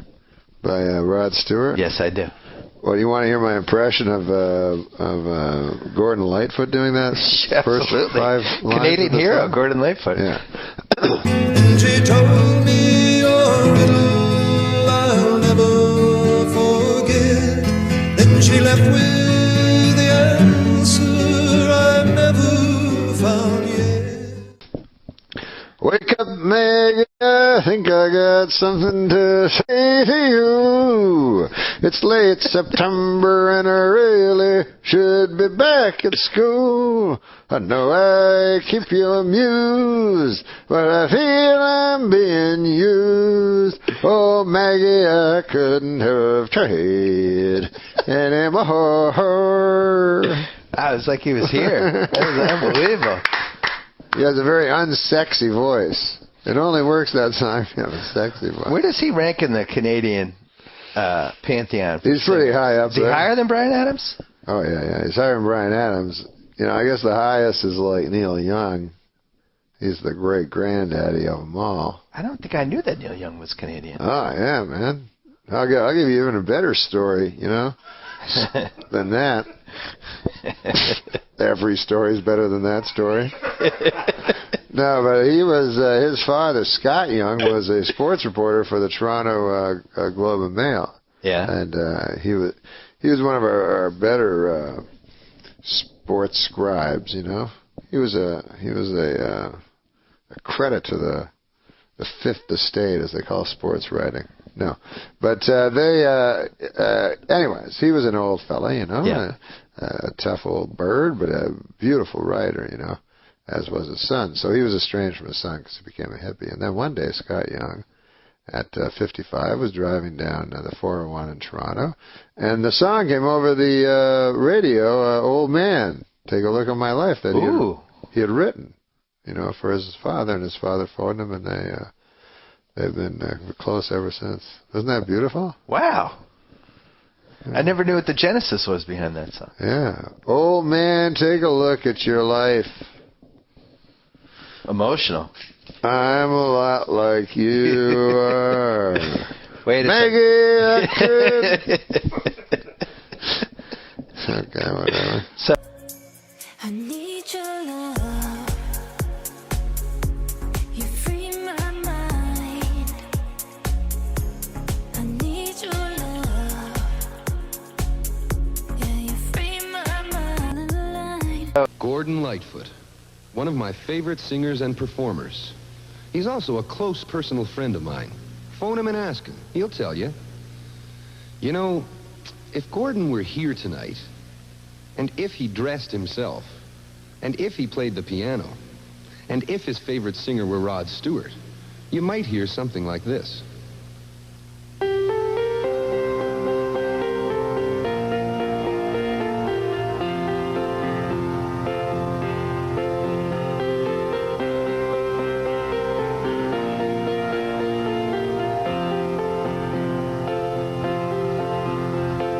Wake up, Maggie, I think I got something to say to you. It's late September and I really should be back at school. Or find myself a rock and roll band that needs a helping hand. Oh, Maggie, I wish I had never seen your face. You made a first-class fool out of me. Now I'm as blind as a boy can be. Oh, Maggie, I wish I had never seen your face. You said you'd rather play Frogger than have sex. Oh, yeah, well, you have to know Frogger, you know. It's a game. It's an arcade game where a little frog has to go across the river. Yeah. And they have, like, little logs that he has to, and sometimes the log's a crocodile and tries to eat him. You're like totally into that? Yeah, well, I like a lot of things better than sex. I don't care for sex that much. See, that's that's the thing with me too, because I'm totally bored. I don't have any. What's the matter? Yeah. It hasn't, like, gotten better over the centuries, you know? It's always the same thing. It's very, like, I had sex when I was a young man, and then I had it for a while, and then I realized it's kind of always the same thing, you know? There's only a few things you can do. You can go like this and then over, you know what I mean? You go, I'll do this for a while, and then... Do you think that we're being drugged by the government to lose interest in sex? Oh, no, I just think it's a thing that... like, you know, when people go, hey, you know, that guy's he's good in bed, you know? And to me, like, how hard is it? You know? It's not like if you're good in badminton or something, you know, that's a hard thing, badminton. You gotta, and Frogger, you know? But sex, you can figure it out in like 10 minutes, you know? Yeah, and like goats do it and stuff. You know, like goats and pigs and stuff all do it, so how special can it be? Exactly. Show me a goat that can get past the 3rd level of frog. That's right, Nora. That's right. You bring a girl home or a friend over and there's no place for... What? I don't have sex with girls or men. Wait a minute. Norm MacDonald. Norm, you're a sexy dude. Yeah, but I don't have... And you never go out trolling. I mean, no I have girl. had sex. Well, I realize you're not a kid. virgin. You've Yeah, got a yeah. kid. No. When's the last time you had sex? Probably 10 years ago. Shut up. Yeah, I have sex. I have sex like by masturbating. And, yes. Yeah, but I find sex very repetitive and dull and kind of pointless. Your kid. This is a bit. No, it's not. Norm MacDonald. I had a lot of sex when I was a young man. When I was 19 or 20, I had a lot of sex, and it's just the same thing over and over. Right. It feels really good. So start from the beginning and do it again. I mean, why wouldn't you? Is it too much work dealing eating with ice cream? Eating ice cream is really good too until you're tired of it. You know. And the next day you try a different flavor. There's thousands of flavors of ice cream. But not of women. Do you go to hookers ever? No, I've never been to a prostitute. This attitude you have could be said for anything, though. I know. For anything. You do for more than once. anything. Yeah, well, I don't do very much. You just don't like people in general. Yeah, you hate people. Or you hate women. Oh, no, I'm fascinated by people and by women. I'm just saying I don't need to, don't chicks throw themselves? I would think that after a show, you're hilarious. And well, some to tell chick you is like, the listen, truth, I've always been fascinated. To tell you the truth, I find sex to be a very filthy act. Are you a germaphobe? No, I don't mean filthy. I mean filthy in the sense of shameful. Really? Were you raised Catholic?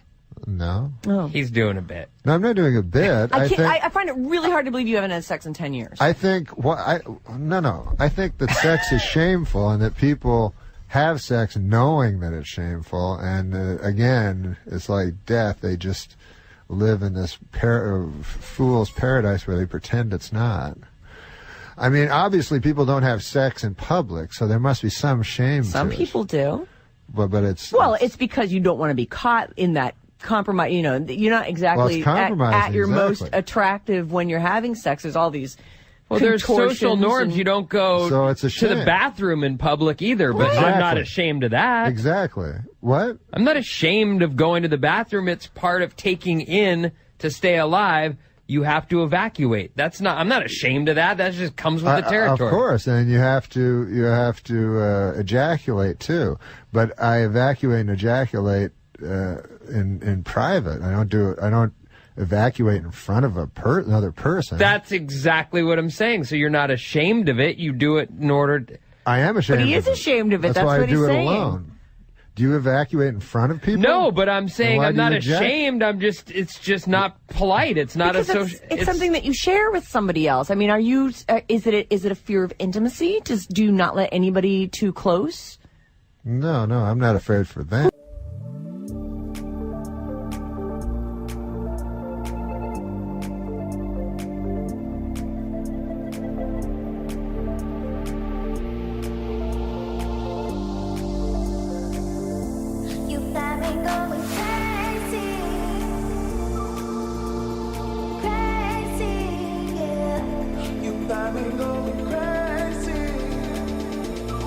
got me going crazy.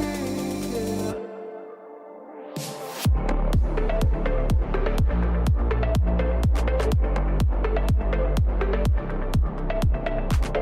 Now, what was this thing they did on Extra about you and Elle Macpherson? You guys had an affair or something? No, that was all nonsense. Was it? Yes, yeah, because sure. he's a married man. You know, right. She came to the show, and she's like very flirtatious to everybody. Right. So then somebody started this crazy idea that.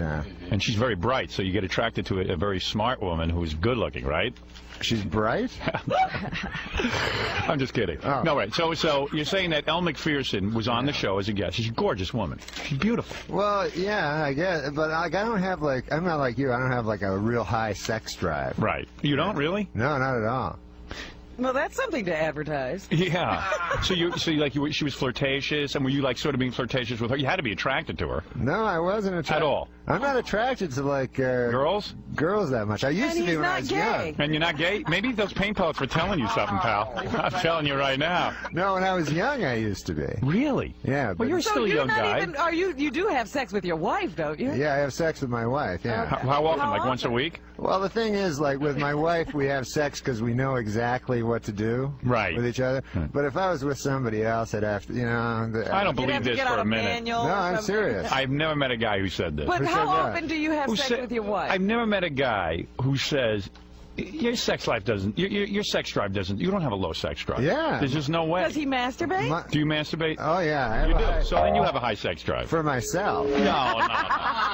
So when Elle Macpherson is running around in a little short skirt and she's looking gorgeous, don't tell me you're not thinking about doing her. And don't, I mean, no, you are. I swear to God, I'm not. I think, really? No, I've been to the doctor about this. Really? Yeah, You've gone to a psychiatrist? No, a physical doctor. Because you're saying, hey, I don't get aroused that much. A urologist. Yeah. Really? Yeah. But wait a second. Mentally, you get aroused, right? Is he having trouble?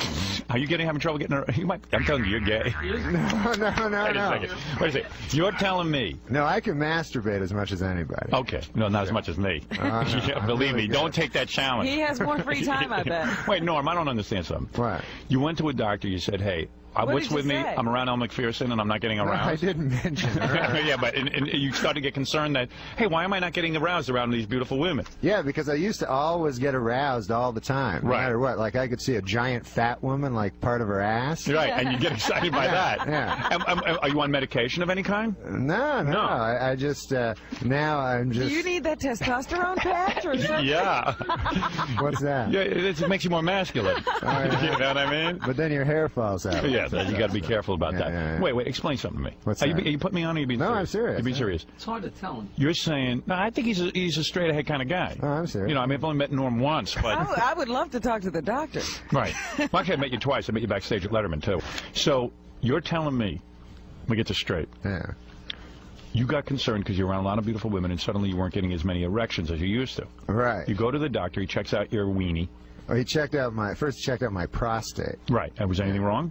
Was anything wrong? The only wrong thing, yeah. Well, no, really, there was nothing wrong. Nothing. He said, like, can you masturbate?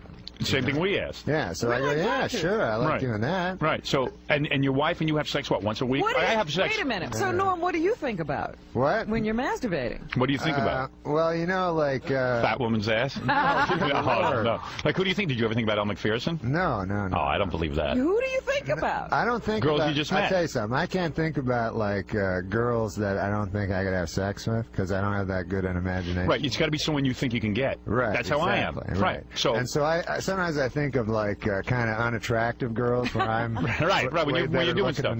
Right. Yeah. Yeah, I do that too, though. Yeah. Like sometimes like one of the interns here or something I'll think about because I think that like I could definitely get her. You ever think about Rosie O'Donnell when you're doing it? Good Lord. No way, right? Name some names. Yeah, name some names of who you think about. Example. You know what Rosie O'Donnell would be good at giving? What? Really wide head. Oh, that's funny. Does Rosie O'Donnell have the biggest head on the planet? Yeah, she really does. How much does her head weigh? Do you take a guess? About her head weight? Yeah. Oh, well, that age-old argument, I'm not going to get into. You're not even going to get into it. Yeah. I see. And she's on the new $100 bill. Did you see her picture? It's pretty wild. Wait a second. Now, This is fascinating because I don't know that much about you. Who does he think about? That's what See, I'm old. You know, I'm like 33 years old. Oh, that's real old. I'm 42, dude. Yeah, well, I mean, gee, I didn't know you were. That's young. But it's still fun, you know. I like having sex with my wife. 33, and how many times a week do you have sex with your wife? Be honest. My wife's very beautiful. Is she? Yeah. How did you get her before you were famous? Was it a difficult thing? You know, I don't know. I was just a nice guy. Are you really charming? No. Because you're a good-looking guy. I'm not charming, but I'm just, you know, I don't know what I'm doing. Right. And then she didn't know what she was doing, so, you know, we just... You got married, like most people. Yeah. And you got married, and she's good-looking. She have a nice body and everything? Yeah, she's very pretty. And so what do you get her, like 2 times a week? What's that? What do you get her, 2 times a week? Get her. Yeah, get her. Come on, man. You're not that old that you don't know what that means. 2 times a week's a little much. You know, That's a lot. You see, you're like me. Yeah. And it happens once a week. So I'm laying in bed with my wife yesterday, and I said to her, you know, let's have some sex. She said, Saturday night I'll come visit you at the movie and we'll have sex there. Really? Yeah. She's waiting to come visit you. It's Saturday night. Saturday night is when I get sex. Then I watch you. That's like Archie Bunker or something. I usually get it at 11 o'clock, and by 11:30 we're good. And we're all cleaned up. We're laying in bed and we're watching Saturday Night Live. That's it. So, yeah. So you have like specific days. Yeah. That's kind of sad. Yeah. Oh, so you do it spontaneously. Spontaneously but every once a week. 3rd year. Right. So you might actually, you don't know when it's going to happen. Boy, that's exciting. It could happen anytime. Yeah, wait another couple of years. You'll be down to a Saturday night. Does your wife at least let you go everywhere by yourself, or do you have to accompany her everywhere? Like after the show, when you go to this diner, do you have to go with your wife, or do you go by yourself? My wife lives in Los Angeles. Oh, she does? Wow. Oh, that's a great marriage. Yeah. Well, I go back to Los Angeles. I'm only here, like, when I do the show. Oh, really? But don't you have to be here to write and stuff? Yeah, but that's only 20 weeks a year, and then the rest of the time I'm with my wife and kid. Oh, that's cool. Yeah, that's great. Well, so you get a nice little break. So you were here alone, and Elle McPherson's coming on to you, and you had a little affair with her. Good Lord, no. I don't know, man. No. You know, he's setting himself up as a challenge, saying it's hard to get him aroused. Women like that. Do you hope each week for an ugly female co-host on Saturday Night Live so that you don't have to fall in love with her? Oh, man. What a... Norm MacDonald is on the Adam Carolla Show. And he brought fellow comedian Steve Ravenstein in Steve's opening for Norm. Stevie Ray Fromstein? Oh, sorry. Is that closer? Ravenstein. Well, Ravenstein is my driver. Well, it says... That guy sounds hot. It says Stevie, and then it says Ravenstein. It doesn't... Well, Ravenstein is my butler. All right. What the hell kind of name is Stevie Ray for a white guy, anyway? Ever since Vaughn died, Explain yourself, Fromstein. No, one time I was with him and a guy almost beat him up. Remember that? Yeah, I remember that. What happened? Well, somebody named me Stevie Ray Fromstein after Stevie Ray Vaughan, but I didn't know much about Stevie Ray. What do you mean someone? Your parents? Somebody. He named himself and then he tried to pretend people was catching on. Like one of those nicknames you give yourself when you start a new school that you made up? Yeah, it was just, but apparently people called me Stevie Ray Fromstein, and then, so he got upset that I didn't know that much about Stevie Ray Vaughan. He got very upset. The guy was a Stevie Ray Vaughan fanatic. Oh, really? And he got so mad. Took umbrage. Did he threaten to kick your ass? No, but he looked like he was going to. Maybe that's, I don't know, a lot of people look like that. I could say, I will say this: if you're going to scrap with a fan, I always go Savage Garden. Yeah. Over Stevie Ray Vaughan fans, because I feel like those guys can throw down. I sometimes go Tori Amos. Yeah, Tori Amos is good. That's a good. Although once in a while you get one of those heavy set lesbians coming after you, beat the crap out of you with a waffle stomper. But by and large, I pick I'm trying to think worst bands to mess with their fans. AC/DC fans. Stay away from them. Stay away from Ronnie James Dio fans. I don't know why. They're a little bit older now. Danzig is not a group you want to mess with. And I'll tell you who you definitely don't want to mess with. Insane Clown Posse fans. Oh, yeah. They will snap you like You know any kindling. of those people? No, it was going to be Stevie Insane Fromstein, but luckily we didn't. Or Mormon Tabernacle Fromstein, just to be safe. That was one we kicked around. Yeah, Guar's not a band where you want to mess with the fans either. Yeah, I feel like Savage Garden's good. Anything emo. Joan Osborne fans are usually a good bet. Yeah. Yanni, strong. Strong. Yeah. Starland vocal band. Because they're all in their 80s. Catherine and Tennille. They do Afternoon Delight. Yeah. That when I was young, I love that song. Well, especially when the lawn was being mowed. Why do you say that? Don't do anything. Not only. No. Yeah, I mean, it was A couple of skyrockets in flight. less a song and more a calling for Norm MacDonald. It's his theme song. That was what Brandy was to sailors. You know what I mean? Afternoon Delight was the guy who likes to bang his friends' wives while they mow the lawn. Listen to this. Here's an interesting piece of trivia, seriously. Forget about all that stuff. But listen to this. That Brandy was originally going to be... Oh, you're trying to get us off topic. It was originally going to be called Mandy, but they had to change it. Looking Glass had to change it to Brandy because Barry Manilow already had a song named Mandy. But I'll tell you an even more interesting piece of trivia. Yeah? The song Mandy, you're not even going to believe this. You know who it was written about? Mandy Patinkin. Yeah. Oh, you knew it. Really? No. Really?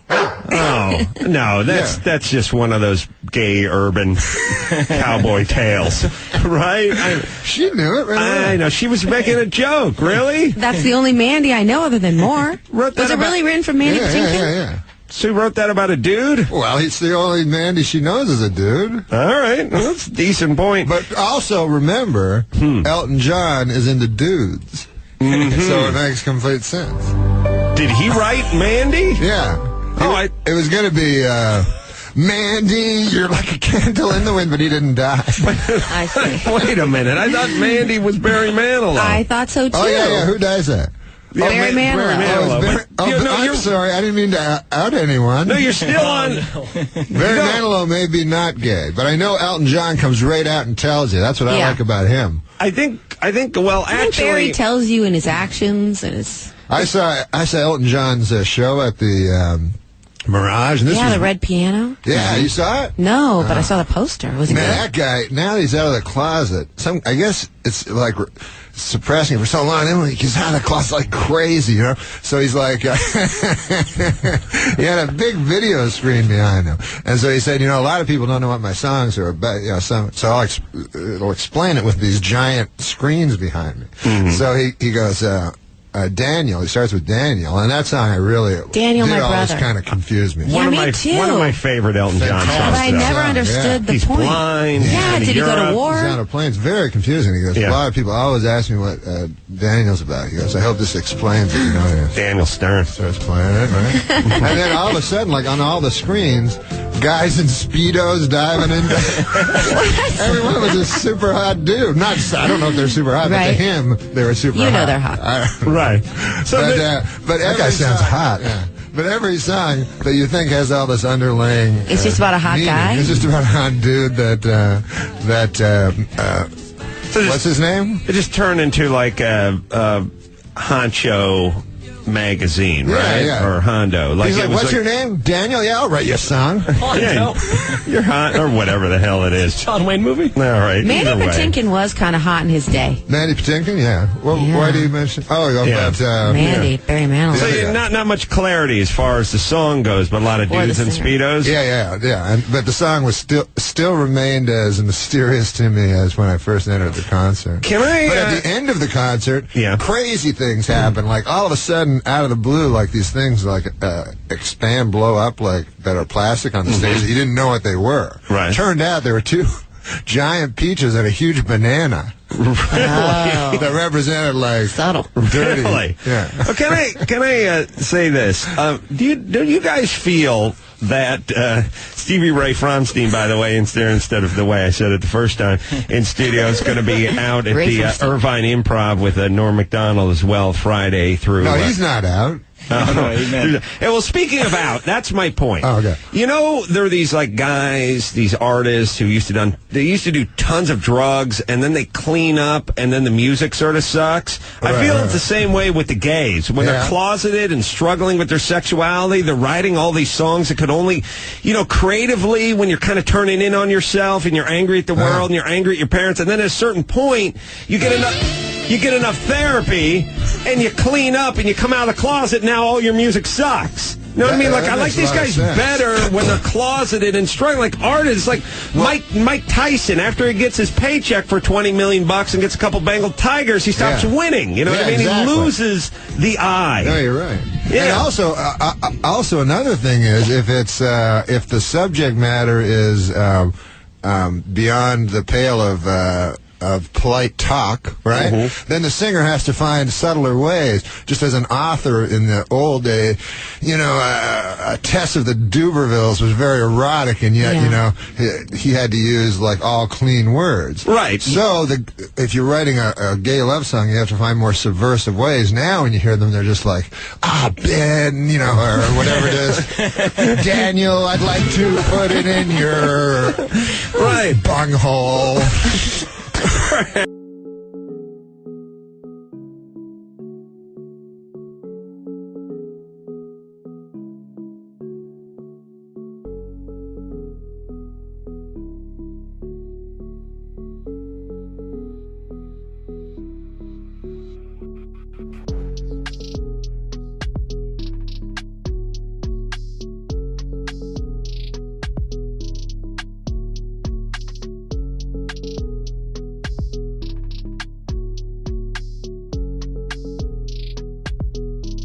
Meanwhile, Elton John continues to deny rumors that he is engaged to his tennis racket.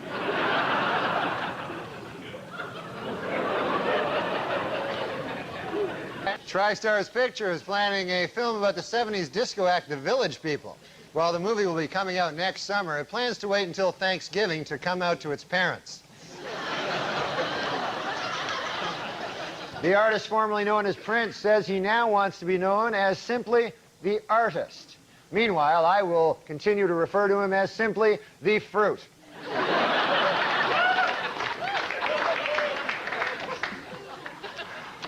In other music news, several major acts are on tour this month, including the Counting Crows, Metallica, and the Fruit. And I've realized now, this is the new thing, this is the big thing, is that the movie, the big movie, you know what the big movie is this weekend? It opened at $30 million. Which one? Space Jam. You know about this movie? Yeah. Sure, it's Space Jam. Everybody would know it. You know, I know about it. Space Jam is, it opened at number one, $30 million, and I saw the movie, you know, it's pretty good. Michael Jackson's actually a very good actor, you know. Yeah. He's no Shaquille O'Neal, you know, but he's a good, I don't know, this isn't going well. Michael Jordan. What did I say? Michael Jackson. Oh, that's why. That's what happened there. That's why. Did I say Michael Jackson? You said Michael Jackson. Didn't he say Michael? Or is it just... I have 230 witnesses here. No, that's good. It doesn't happen much in life. You can turn to 230 people. Was I right? Yes, you were. No, I'll tell you I didn't know what you were talking about. Before the show, I was watching TV back in the dressing room, and there was this sketch on it about a guy Michael Jackson. Michael Jackson in a utero. I'm sorry. Well, so that one didn't quite go the way you wanted. But but Michael Jordan is in this movie, right? He is in the movie, yeah. And he made $30 million for it, and apparently he did the movie because apparently there was some money in the world he didn't have, you know, so he had to. Did I say Michael Jordan? You said Michael Jordan that time. Yeah, you did good that time. So anyway, I wanted to talk about that because that's the #1 movie. Okay, that's any other topicals you want to zing out there before we move along? No, it's not going very well. Michael Jackson. Yeah. Did you mean to say Michael Jordan there, or do you want to say Michael Jackson? Michael Jackson. He said, I heard a quote where he said, I don't care if my child is a boy or a girl, as long as it's a boy.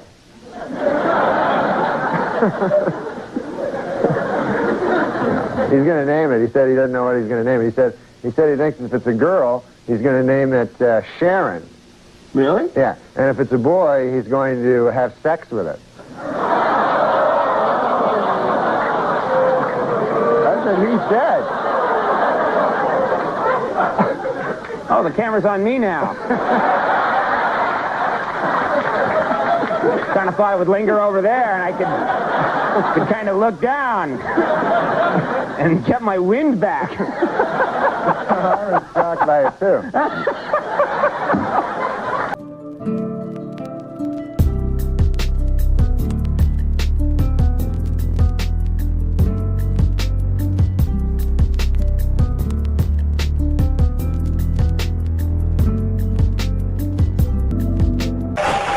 This is a field day for you. As you know, it just came over the wire not hours ago. Lisa Marie, Michael Jackson. What do you think of that? I just heard that before we went on. Yeah, Lisa Marie and Michael Jackson are getting divorced, and they cited irreconcilable differences. And I have the inside story. I heard that Lisa Marie was actually behind Michael's back. She was fooling around with another homosexual pedophile. He didn't even know about it. Is that crazy?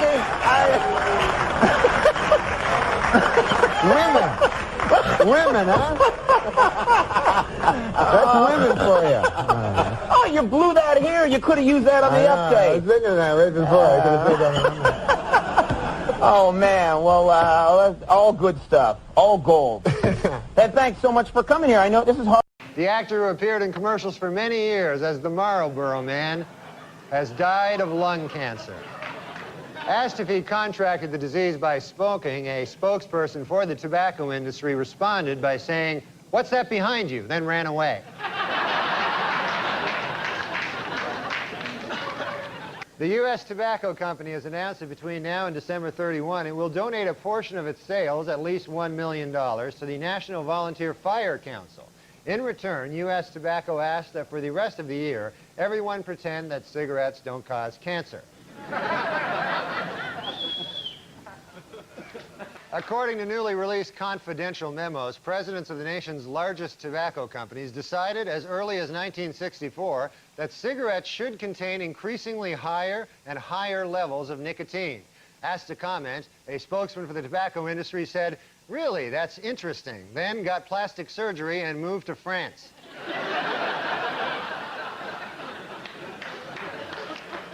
A new study funded by tobacco giant Philip Morris claims that the nicotine in cigarettes may actually help prevent Alzheimer's disease.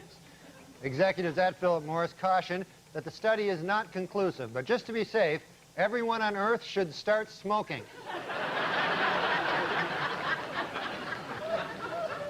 Earlier this year, the Liga Group paid out more than $750 million in a court settlement when it was admitted that its cigarettes are addictive. And this week, the tobacco company unveiled its new warning label. It reads, "Warning, don't try to sue us, we don't have any money left." The FDA has approved a drug used for antidepressant to help people quit smoking cigarettes. Although it should be noted, the drug is crack, so... Richard Thomas of Chicago is taking a novel approach to getting his wife Sally to quit smoking. He is suing her in U.S. District Court, asking a judge to order her to quit. Legal experts say that considering all factors, Mr. Thomas actually has a very good chance of never having sex with his wife again. According to new medical studies, exposure to secondhand smoke dramatically increases a non-smoker's risk of getting heart disease and lung cancer. Jubilant tobacco company executives say the study proved beyond a shadow of a doubt that non-smoking can kill you.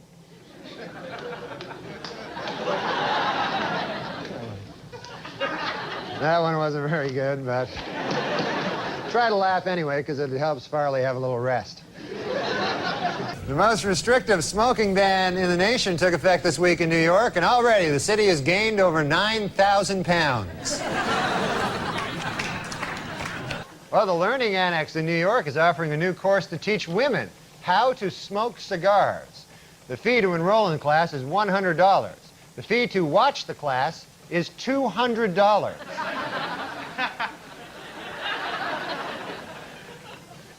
A new study says that people who quit smoking have healthier lungs. Yet another groundbreaking story from the pages of the medical journal, Duh.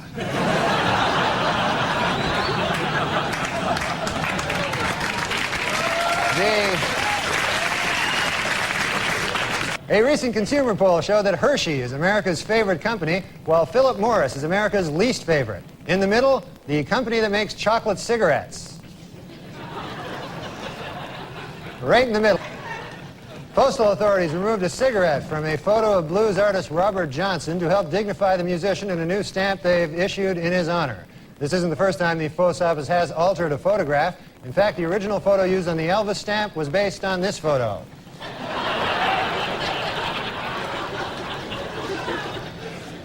King enjoying a hoagie. Get off me! Get off me! I'm the real Annie! Get off me, you fat bastard! Get off me, you fat bastard!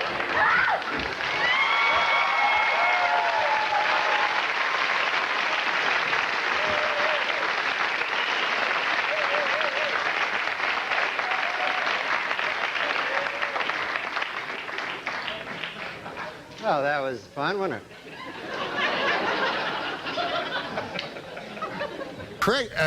Craig used to be on a show called The Drew Carey Show. Yeah, that's right. Yeah.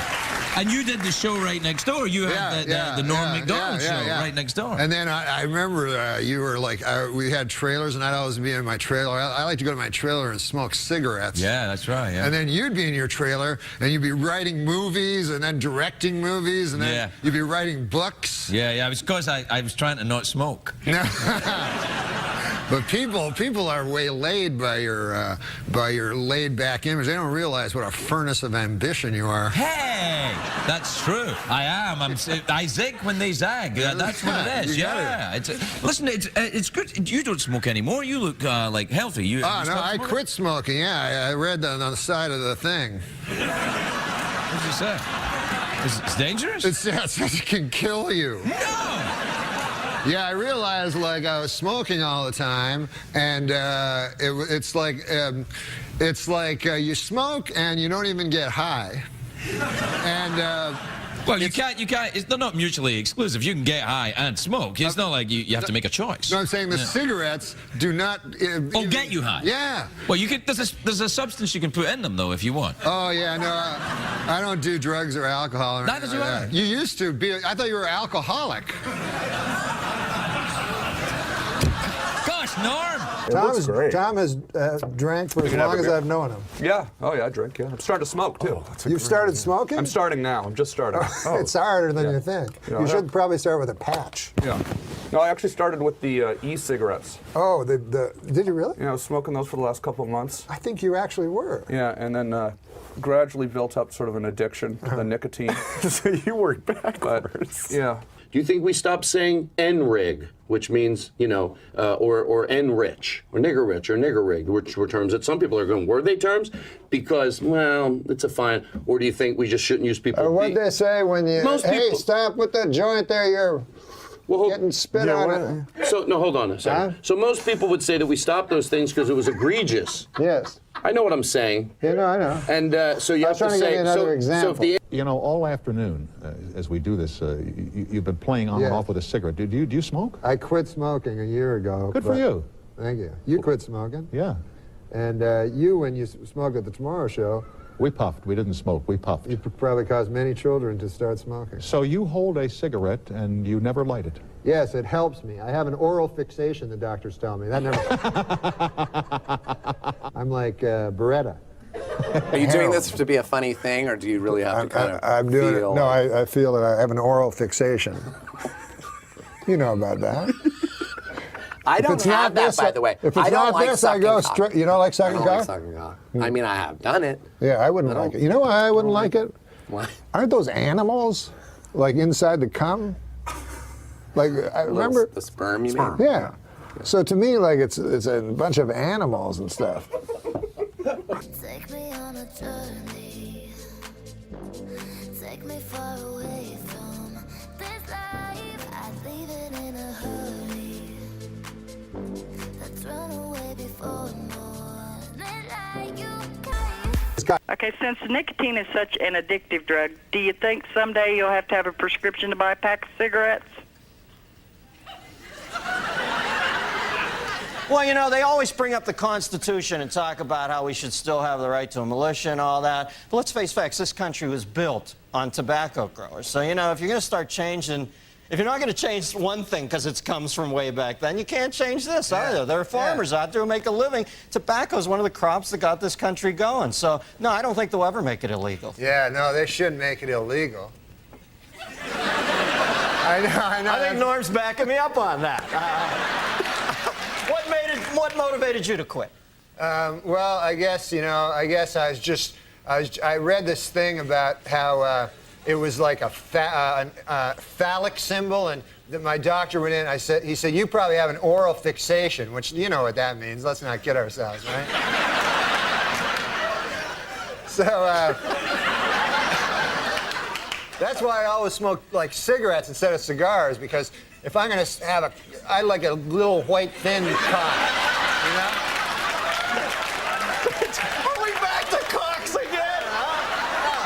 I go away to Ohio, Middletown, the center of the universe, to take a nice clean call, and then I space out. I'm thinking, I can't listen to Norm for a second. I gotta get a time cue here. I come back and you're talking about having a thin white cock in your I don't have a thin white cock. In my cock, you mean? No. In my mouth. No, you misunderstand. What I'm saying is this. I'm just saying. Don't make the mistake of thinking I fucking listen to you. I just want to make it clear about that cock thing. I was just saying, if I ever was gay, if they suddenly made it mandatory or something, then I would choose the smallest cock, and I would like a guy that came fast. I don't know. I thought the subject was cock. No, cocks is next week. I'm sorry. Does that answer your question? Yes, it does. Norm MacDonald, ladies and gentlemen. Now, were you going to tell the Willie Nelson joke? How did we get to that? Well, you said, we were talking about jokes, and you said, and Daniel Callison, our producer, said a joke about what it doesn't matter. Yes. The Willie Nelson joke. Yes. Which many people know. I told it to a very smart guy, because I was just discussing with you why smart guys, super smart guys, generally don't have a great sense of humor, and it's hard to understand why they don't. But this might be why. I told the Willie Nelson joke to a very, very smart guy, one of the smartest guys in the world. And he just looked at me. And so this is what happened. So I'll tell the joke. So the joke, as you know, a guy said, okay, well, I'll tell you what, I'll be the smart guy. Okay. You tell me the joke. You tell the joke. No, I'll be the smart guy, because I'll explain why I didn't. Oh, I didn't get the joke. Yeah. What words do you not want to hear after you just finished blowing Willie Nelson? Oh, I don't know what. I'm not Willie Nelson.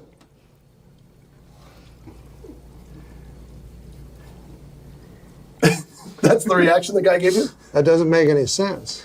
Well, yeah, because the only reason one of the reasons I guess you might blow Willie Nelson is because you're hoping to get a backstage pass or curry favor from him, but then you mistakenly didn't blow the guy you wanted. No. It doesn't make any sense, because you begin the joke saying, what do you not want to hear while getting blown by Willie Nelson? No, it's not why you're getting What's the first sentence? The way it was told to me. First sentence of the joke. Yes. What words do you not want to hear after you finish blowing Willie Nelson? Yes, but you were never blowing Willie Nelson. That's what this guy would say. Yeah. That's the illogic that he had problems with. You were never blowing Willie Nelson, so you lied in the first part of your thing. You're right. So you couldn't possibly hear that from him, because it would be Willie Nelson speaking. But I know, but it wouldn't be Willie Nelson, it'd be the guy that said he was Willie Nelson. You would have to say when you thought you were getting blown by Willie Nelson. So anyways, that's some guys are so smart. I know it's time to close my eyes to old ends, open up to new friends, leave my heart in Berlin, where the tables turning, seeking. Well, singer Willie Nelson, who was arrested recently in Texas for marijuana possession, saw the charges against him dropped this week. A judge ruled the arrest had been illegal because police didn't have probable cause to search his car for pot. How about the fact he's Willie Nelson?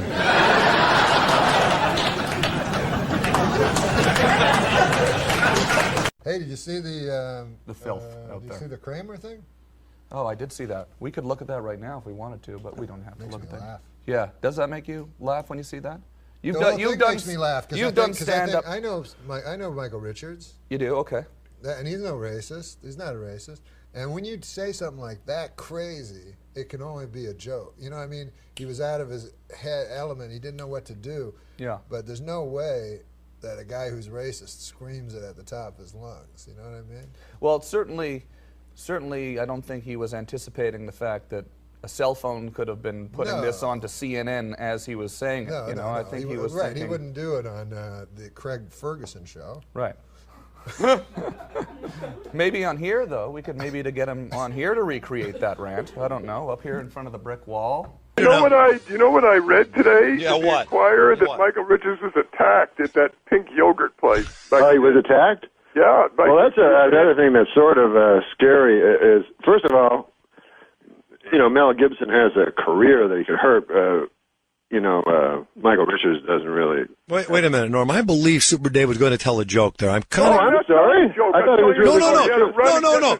Well, it seemed to me that he was going to say something because he didn't. He wasn't being serious. Then you said some. Super Dave, was there a joke there? No, Norm. No. I was telling the truth. Okay. That I read where he got these punk kids ran at him and slammed his car and everything, tried to turn it over, and he ran away. Right. Yeah, because I'd be very frightened because, like Mel Gibson, if you make fun of Jewish people, then it's not like you're in danger. But what?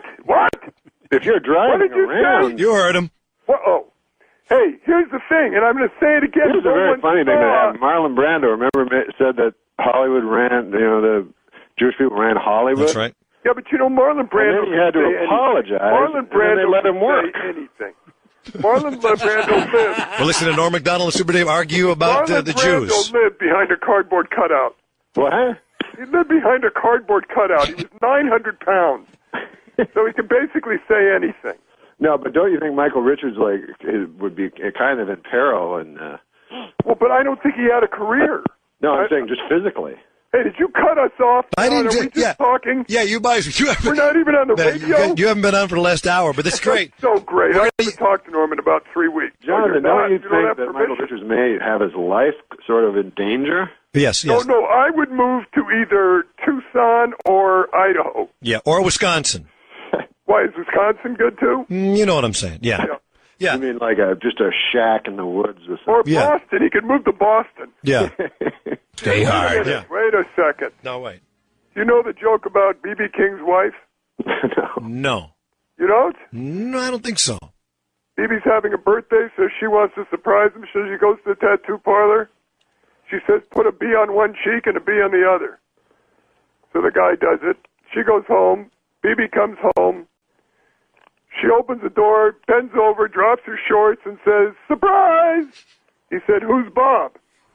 Oh, that's racist. There it is, ladies and gentlemen. There it is. The one and only Super Dave Osborne and his joke about Yeah, sell that to Michael Richards, man. Well, that's not a racist joke. Yeah, sure it isn't. Who's Bob? Yeah, that's the way you want to broadcasting and stereotypes. 97.9 FM. Let's do it this way. Yeah.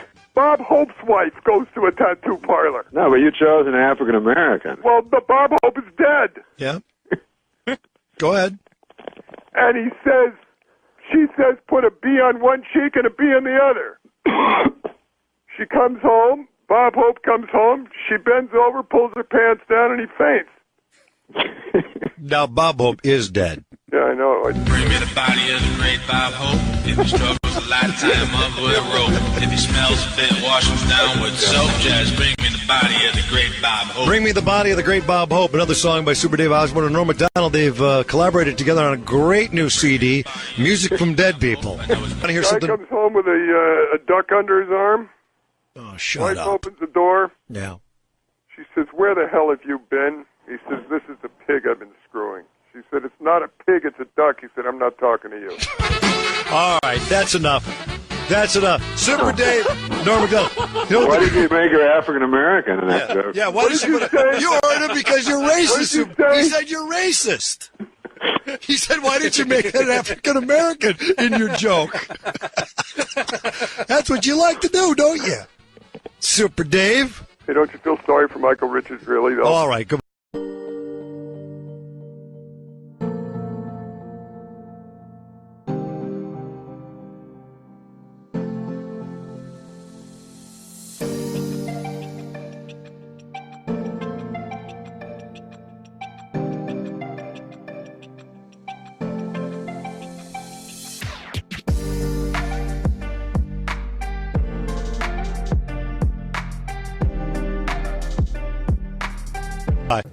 If you were Michael Richards and you were in that situation That and word. you said those things, what would you have done next? Well, I think what he did was panic and start pretending he was Lenny Bruce. Like, you know, because he said that word and everything, and then he said, that word, it still has power. Oh, he did? Yes, he did this. But no, I mean after the incident itself. Oh, I would move to Idaho. Ketchum, Idaho. Okay.